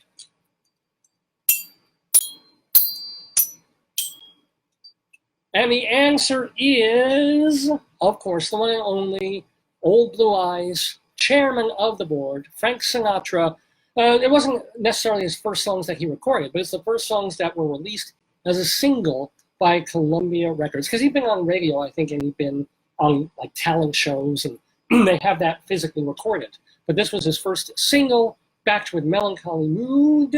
So yeah, Frank Sinatra started his career in earnest on July 13th, 1939. And it is important to be earnest. Last question here from the Daverhood on this Saturday, July 13th, 2019. We're talking about July 13th in our Today, Yesterday quiz. Another death, alas, passing away on July 13th at the age of 80 was this businessman, an occasional Broadway producer. Got to bring Broadway into it somehow. But mostly a businessman. Didn't actually have that much luck on Broadway, come to think of it, although one show was a hit. Best known, though, not for the Broadway stuff, but being the very vocal and visible owner and the guy running the New York Yankees for 37 years. He died back on July 13th, 2010. Who am I talking about? Let me do the Yankee. No, I know that. What is the Yankees song? I know the Mr. Mets song. Read the Mets. What is the Yankees song? Pinstripe, Bronx Bombers. Whoa, man, do they have a song? That's a good trivia question for me. Meet the Yankees. Greet the Yankees. Don't go into the Bank of America bankies. Bring the kiddies, bring your checkbook, because they charge so much for seats you can barely look. Nobody. Oh, there we go. Finally, okay, we have an answer. Didn't know how much more I could carry that on, but yes, we have an answer. Let me count it down for the last question in our Today Yesterday quiz. The answer is, or was, the late George Steinbrenner, or as one of the columnists in either the Post or the Daily News used to call him when he was back running the Yanks, General von Steingraber, because he was perceived as raising all the prices and being mean and being difficult and problematic and so forth, and fighting all the time with Billy Martin. You remember those years? There are interesting times with the New York Yankees, but they were certainly pretty successful under his watch. And by the way, I mentioned Broadway show. I realized he had money in a couple of shows, one of them being the hit Applause with Lauren Bacall and Len Cariou and our late friend of the Daverhood, Bonnie Franklin. And I think Leroy Reams was in that show too, and he was one of the main producers on Applause back in 1970. But applause to you, Cynthia. I can't. Cynthia has loaded up a link that I can't click on because I'll lose my place here. But I assume that's going to something germane. I know I called out Art Paul Schlosser last week for putting up a bunch of links that I thought were like links to his music that were actually very directly linked to the quiz itself. So I apologize again to Art Paul. But Cynthia, I can't look at that link. I'm assuming it's something Yankee-oriented or maybe applause-oriented. But applause to all of you who are watching at home, the Dave's Gone By Facebookio, Podcastio, Programmio of the stream live on this Saturday, July 13th, 2019. So, yeah, hope you had a good time with the quiz. I'm really enjoying doing it. It's a lot of work for me because I go in the middle of the week and start wikiing and doing all that stuff, but I'm enjoying this. I just wish more people would visibly play along so that I could see and call out people and everybody's playing against Cynthia. But yay, Cynthia, 9 out of 10. That's pretty friggin' awesome. So a big potato salute to Cynthia for getting that right there on Dave's Gone By. Here, the song is called Here Come the Yankees. So I guess that's the link that she put up. Here, as a Met fan, the Yanks were persona non grata for me for the first 30 years that I watched baseball. I didn't turn tail until the Mets got so embarrassingly, horribly bad. And then the Yankees got amazingly good for a year. And I was like, you know what? I'm a trader, but, I'll trade for a year or two or three. So now I kind of root a little bit for the Yankees more than the Mets. And when the Mets suck like they do this year, and almost every year, I kind of have fun rooting against them because they deserve it. I don't want to get into my Met rant. But anyway, you're welcome, Cynthia, and thank you for tuning in. And thank you for 9 out of 10. That's 900, which leaves just enough room for improvement next Saturday when we do our next quiz. So it works out fantastic.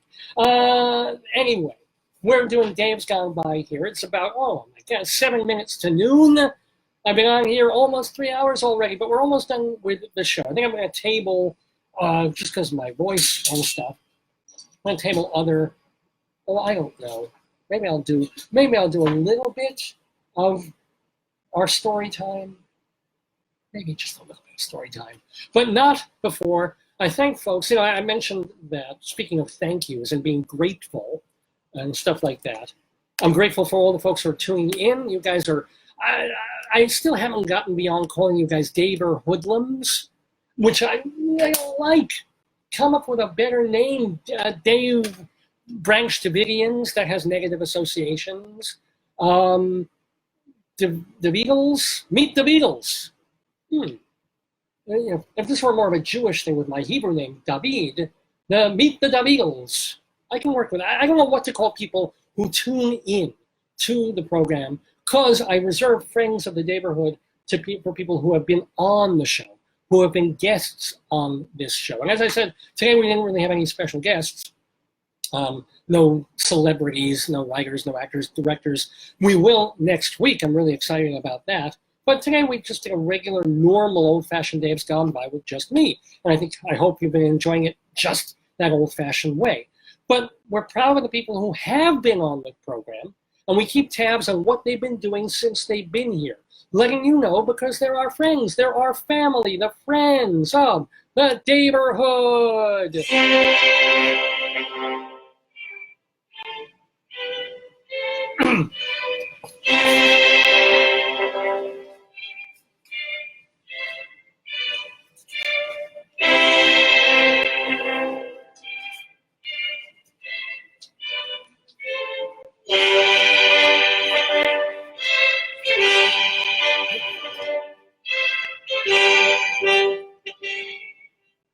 Wow, was wondering I find a piece of paper that I have my Friends of the Daverhood on. Thank you for your patience. So here's the deal. I'm very proud that we've had so many great guests, hundreds of them, in the Daverhood on the show over the past 16 and a half years.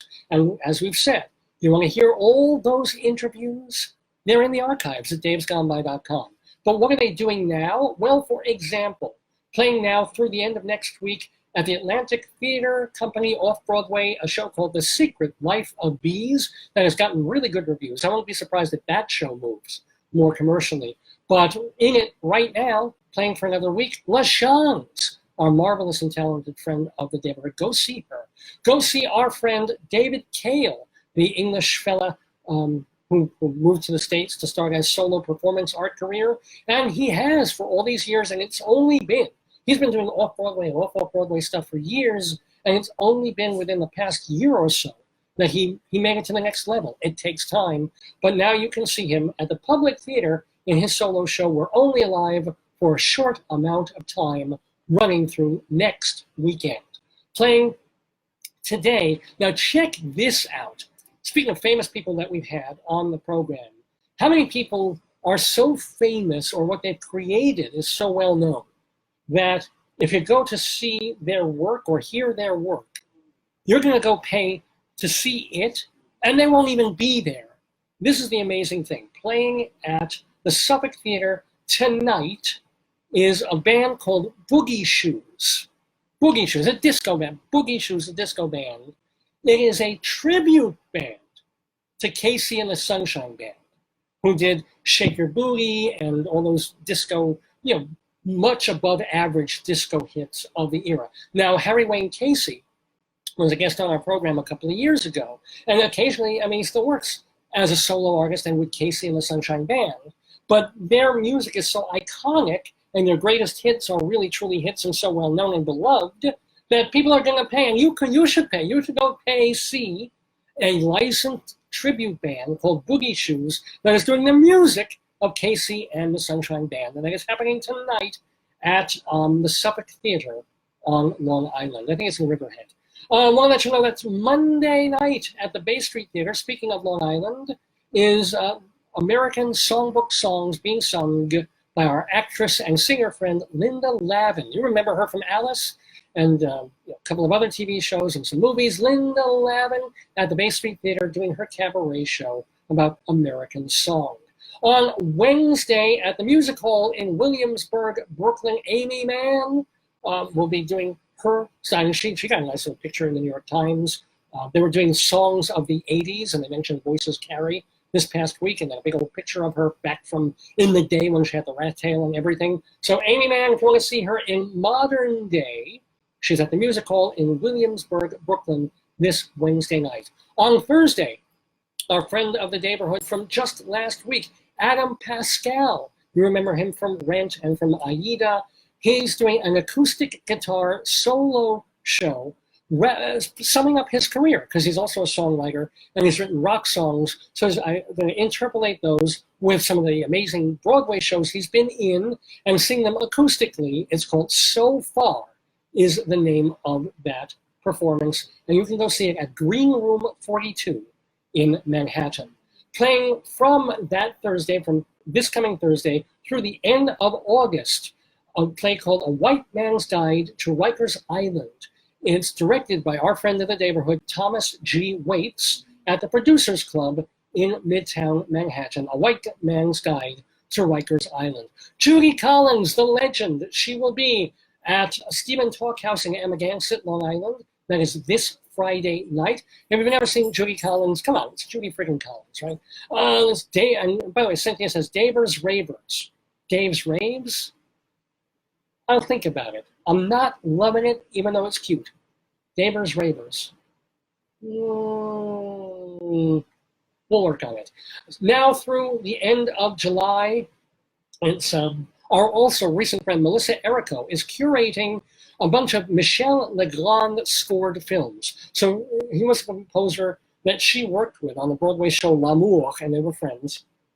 And he wrote the scores for, composed the music for several movies, including The Umbrellas of Cherbourg and other famous films. So it's a month-long retrospective of Michel Legrand-related movies that Errico is curating, and that what else? She's going to be doing a talkback after one of the films, and I think it's the upcoming one. So check that out. All the information is at FIAF. That's the French Institute over on East 60th Street in Manhattan, FIAF. And look for Michel Legrand, Legrand, or, of course, our friend Melissa Errico. Sip and Act. Sip and Act. Sounds like fun, right? Where you sip a little bit of wine and learn basic acting for newbies and tyros. This is being done and handled by our friend of the neighborhood, Catherine Russell. Now, we usually mention her for being like the longest running actor in the same show possibly ever, because she has been in Perfect Crime off Broadway for like 14,000 performances since the late 1980s. Catherine Russell has been and continues to be in this show. But she also, I think, owns or co-owns the building that it's in and the theater. And one of the ways that she makes her nut is she gives acting lessons. She's an acting teacher. And she thought instead of the serious, necessarily just regular acting lessons for people who are going up on a dozen auditions a day, what about people who just want to try their hand at acting? Give it a shot. Try and book a commercial. Try and get onto an off Broadway show. What about trying in a comfortable, casual atmosphere with fellow people who are new to it, script in hand, with very, very helpful and non-judgmental feedback. They're calling it sip and acting. Yes, I guess there's wine. I don't know if there's cheese, but there's wine to take the edge off. And you can sign up for that. They meet on Thursdays and Saturdays at the Theater Center in Midtown Manhattan. So we wish Catherine Russell much luck on that. And of course, much continued success in Perfect Crime. Austin Pendleton, it's our Austin Pendleton alert. He is in the comedy drama Life Sucks, based on Uncle Vanya, that is playing off-Broadway at the Acorn Theater. There's a musical called I Spy a Spy at the theater at St. Clement's in Midtown. That features a set designed by our friend James Morgan of the York Theater Company, even though this is not a York production. That is happening through mid-September. And now we get to the Broadway shows. Hadestown with our Tony-winning star friend Andre DeShields at the Walter Kerr Theater. Carole King's beautiful, we haven't had Carole King on the show, I would love to, but we have had Douglas McGrath, the book writer of Beautiful on Broadway. We've had the writers of Come From Away, Irene Sankoff and David Hine. We've had the composer of Tootsie on Broadway at the Marquis Theater, David Yazbek, as well as Julie Holston, who has a very funny featured role in the musical as well. Dakin Matthews plays the judge on Broadway in To Kill a Mockingbird. Daniel Breaker still playing Aaron Burr in Hamilton. And then, moving a little bit away from Broadway, Jim Caruso's cast party Monday nights at Birdland. Evan Seplow, the founder and editor of StageBuddy.com, with great information about New York nightlife.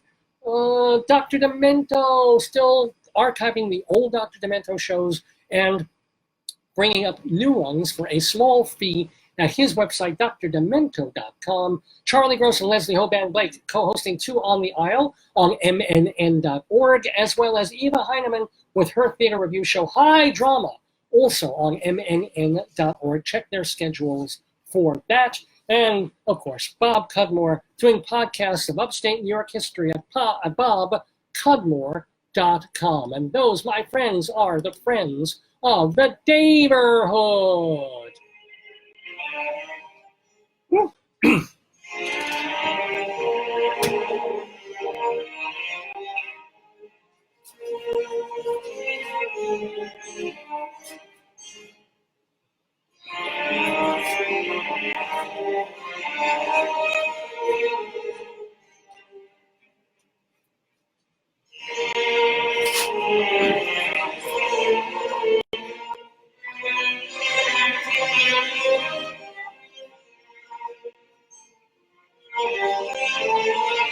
So just so you know, I've been on here, stop that for a moment. I've been on here like 3 hours without a bathroom break. But I do have I do get to break just briefly enough for our dog's bathroom break. Time to change Oofty's diaper. So Jan, if you are still watching, if you're still enjoying the show, here is the dog that Jan, who tuned in earlier, basically made the connections that allowed us to get our beloved Oofty, 17 years old and a couple of months. He's a wonderful dog. He's been reasonably healthy considering his age, but we do, since we're not living in our own house, we do put on his little doggy diaper, which was full, which was sodden, which I'm not going to show you. I guess I could, because we like all hang out on this program, but here he is. Here is our Oofty cameo. Let me put him up for the world to see in front of the lens. Oh, and he just moved the computer. He just moved the computer back. He's a little camera shy, I guess. So that is our Oofty cameo of the week here on Dave's Gone By in the Daverhood. It's about 6 minutes after 12 noon Eastern Time. Still going. Energizer Dave here, doing the 704th edition of the Dave's Gone By Facebookio, Podcastio, Programmio of the stream live on this July 13th, 2019. What more is there to do? Well, first of all, I want to thank our sponsors, or co-sponsors of the show, Hewlett Minuteman Press, the copy kings of Broadway. Since the mid-1970s, the Toron family has owned and operated Minuteman right in the heart of Hewlett, Long Island. They're in that little strip mall there, across the street from the Petco, and doors down from where they spent the first 30-something years. They just moved over like one store, but they're still there. doing what they do, making copies, printing, binding, silk screening, putting logos on things, banners, holiday cards, greeting cards. It's not, doesn't it feel after July 4th is over that autumn is here? I mean, it's 90 friggin' degrees out there, and yet something feels depressing and over about the summer, even though summer didn't start until June 20th or June 21st. And yet you feel like, So it is not too early to start thinking about Jewish New Year cards, Jewish holiday cards, right? It's almost autumn.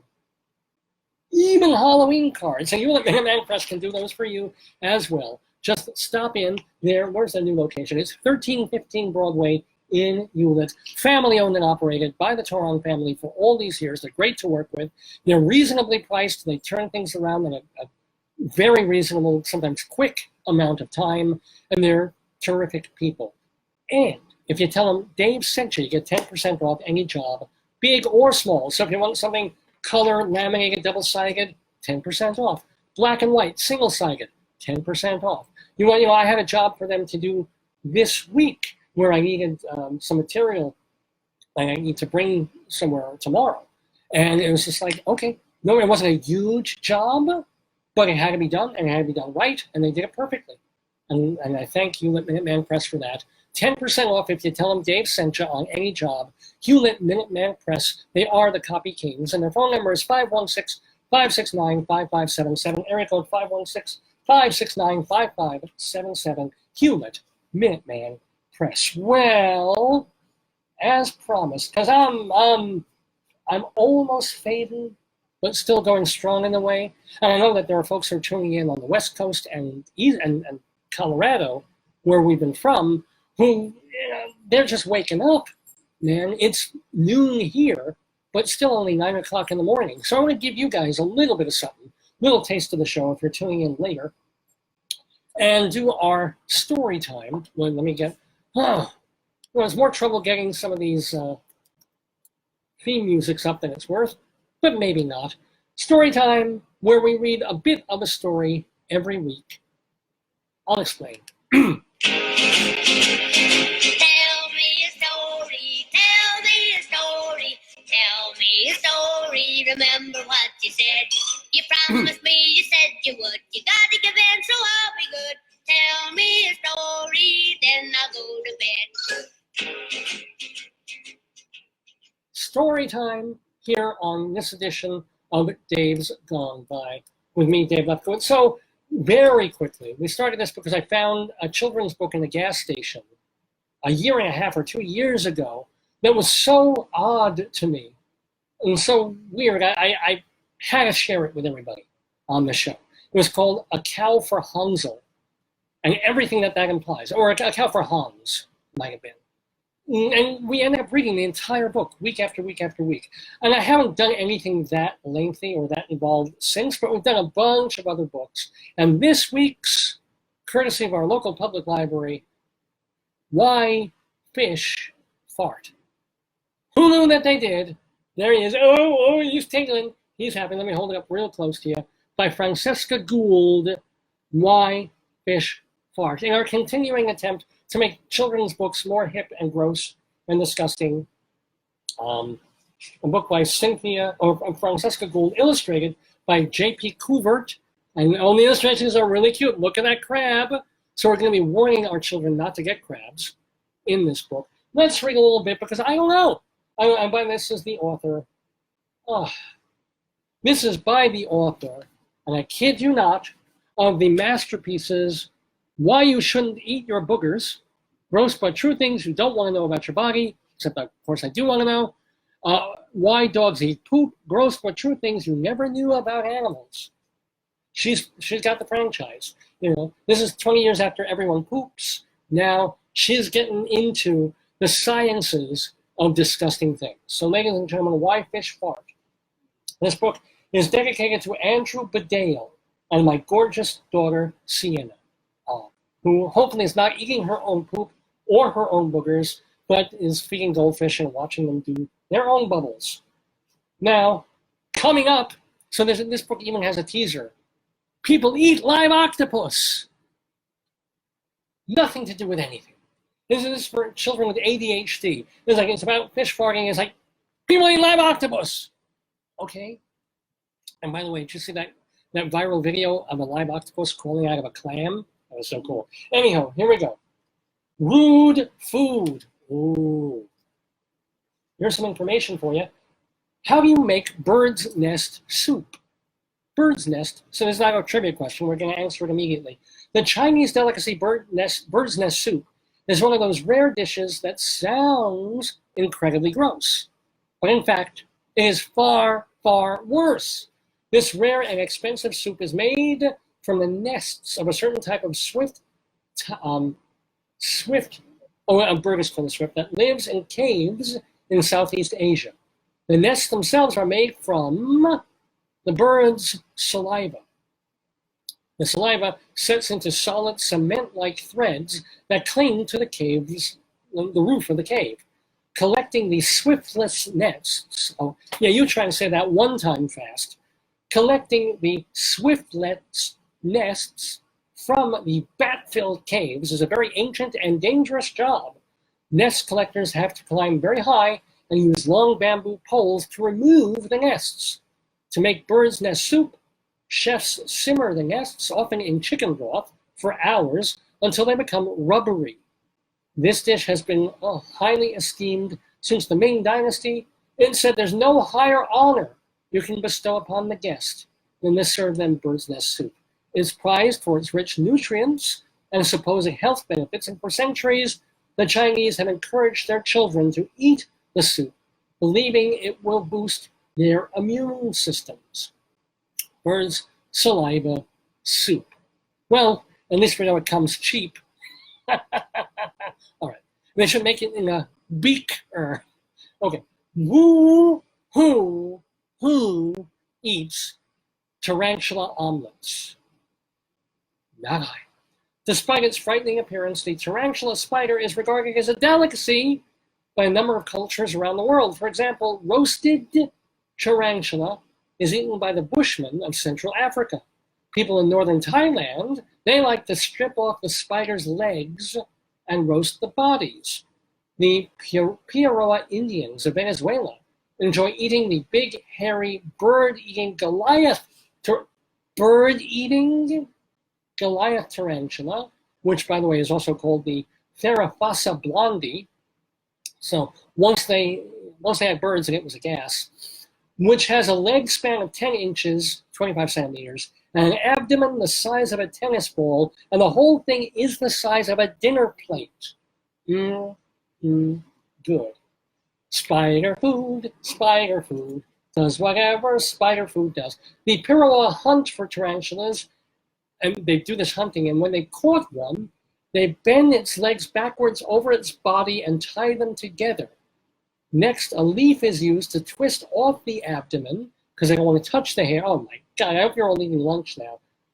They don't want to touch the hairs, which could irritate the skin, and the spider is then rolled in a leaf and roasted in hot coals.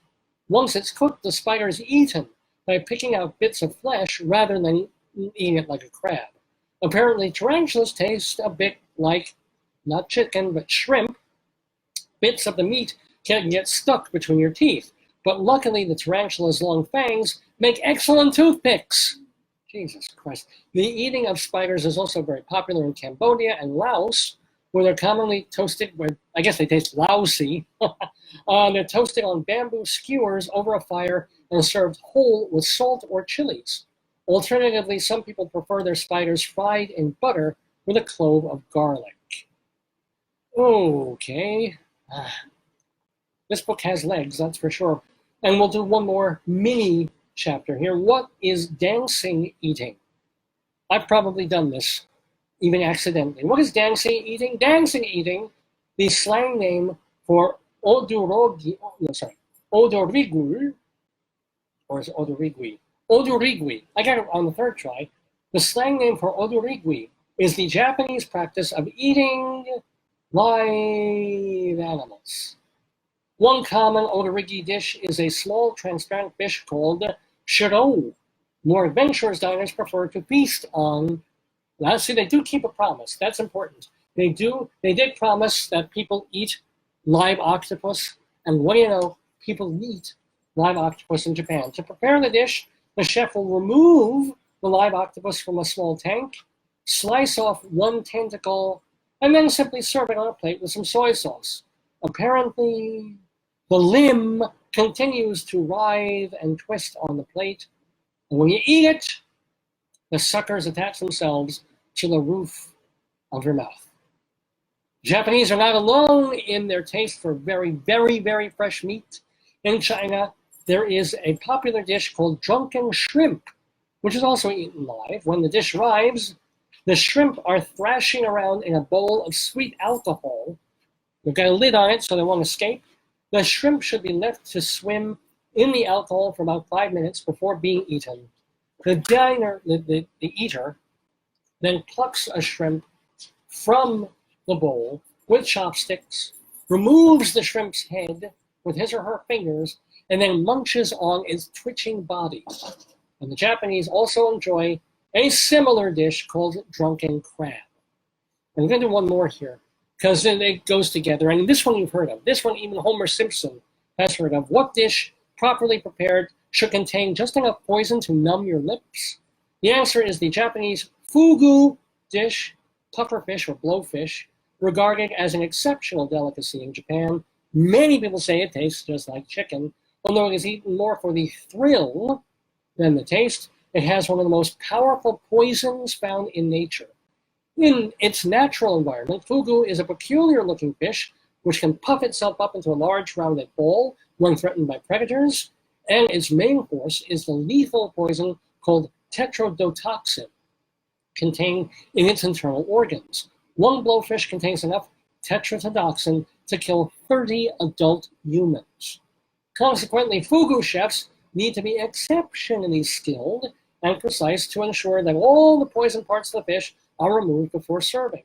In Japan, certain restaurants specialize in preparing the fish and removing its deadly poisons. If it's not been prepared correctly, it can destroy nerve tissue in your body, paralyzing the muscles necessary to breathe and causing death within 4 to 6 hours.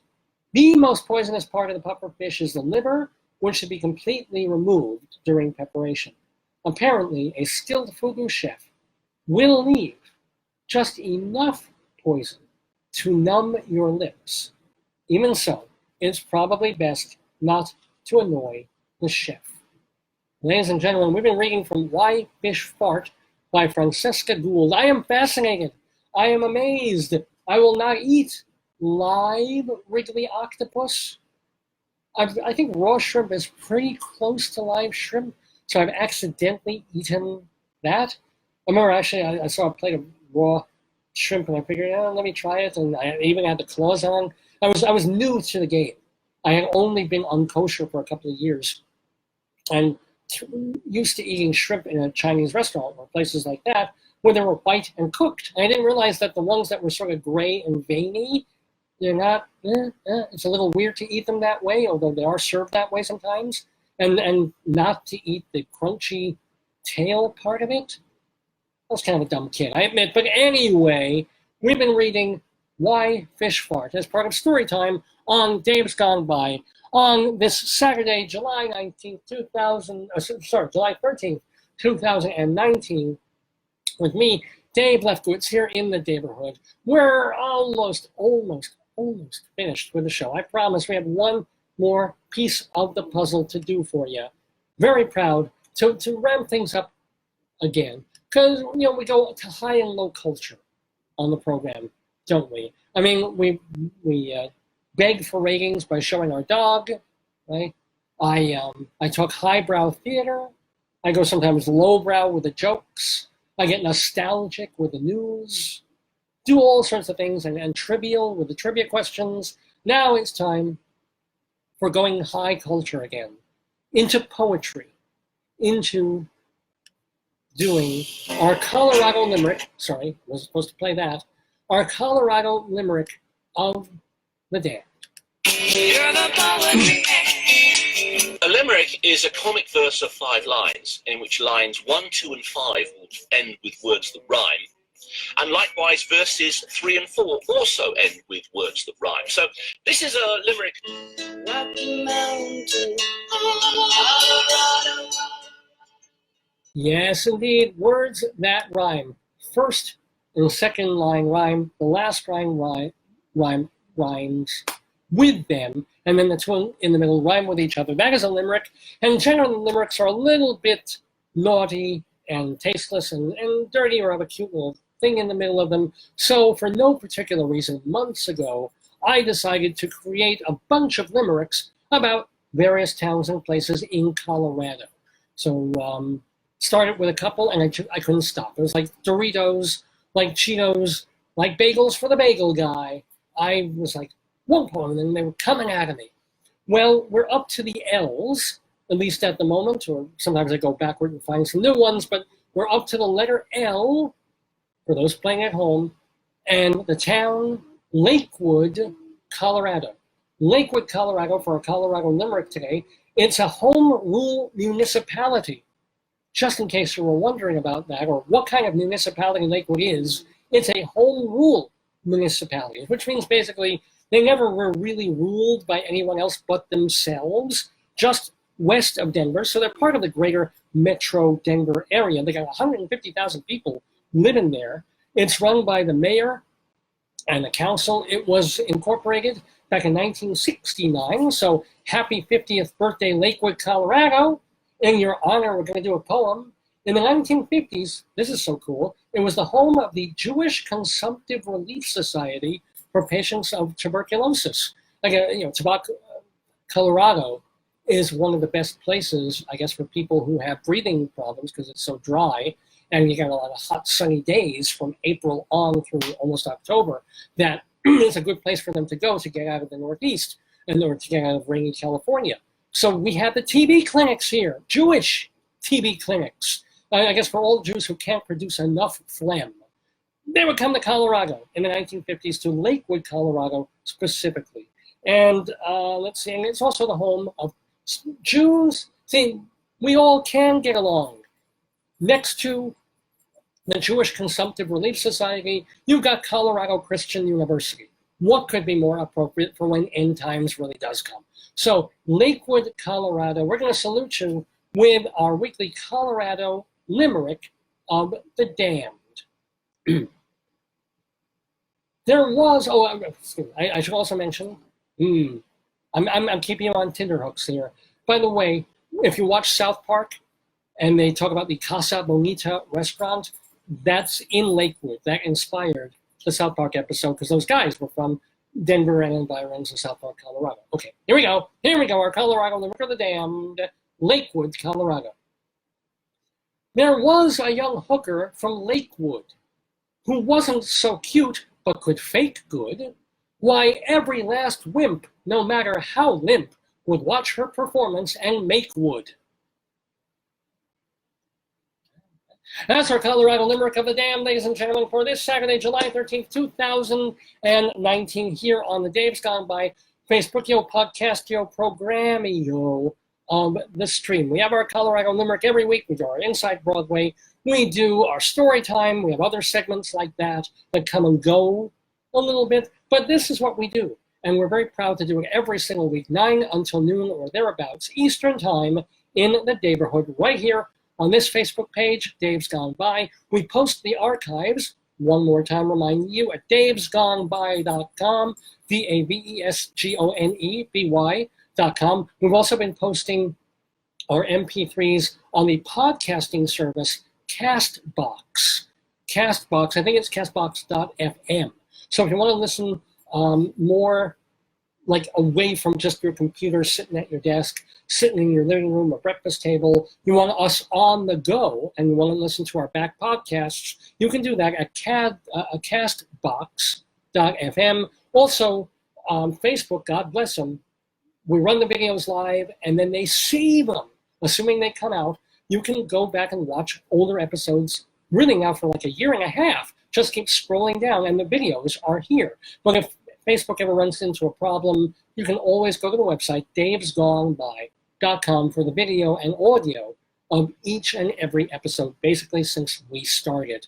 back in 2002. I want to thank so much to all those many, many people who were tuning in. Just my wife printing out a whole list of them. I'm not going to go through that again, but there's a whole bunch of people. And it was great to see you. And thanks for those of you who tuned in for the second half of the show after our interwebs conked out. It's great to see you as well.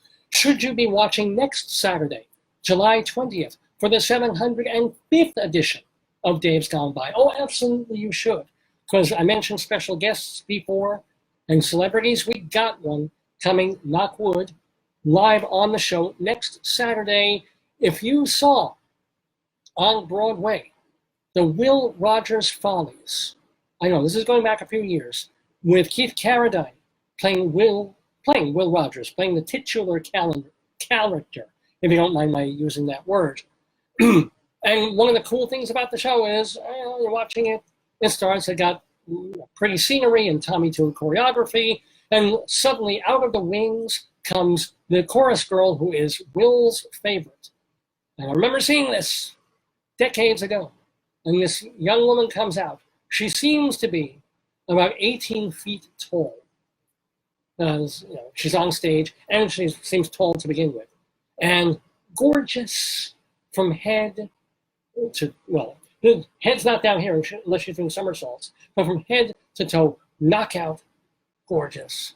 Wearing this open-cut suit jacket, cowboy hat, handing Will a newspaper because he was the Mort Saul before there was Mort Saul, and saying, okay, Will, and basically being his foil, being someone that the tired businessman would look at and go, oh, my wife dragged me to this show, but I'm going to enjoy it now. That woman was Katie Huffman, C-A-D-Y, Katie Huffman. Since then, she was in a little show created by Thomas Meehan and Mel Brooks called The Producers.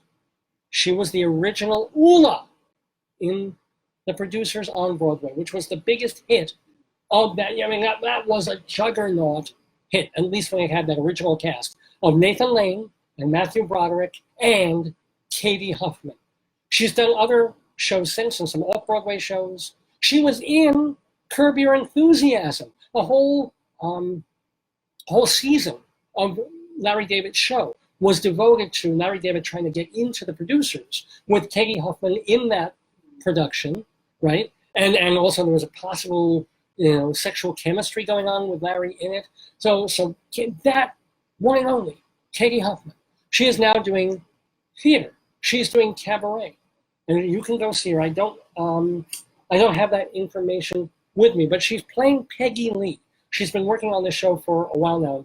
Been doing it a couple of different places. But Katie Huffman is doing a one-woman show where she sings the songs of and tells the life story of the great Peggy Lee.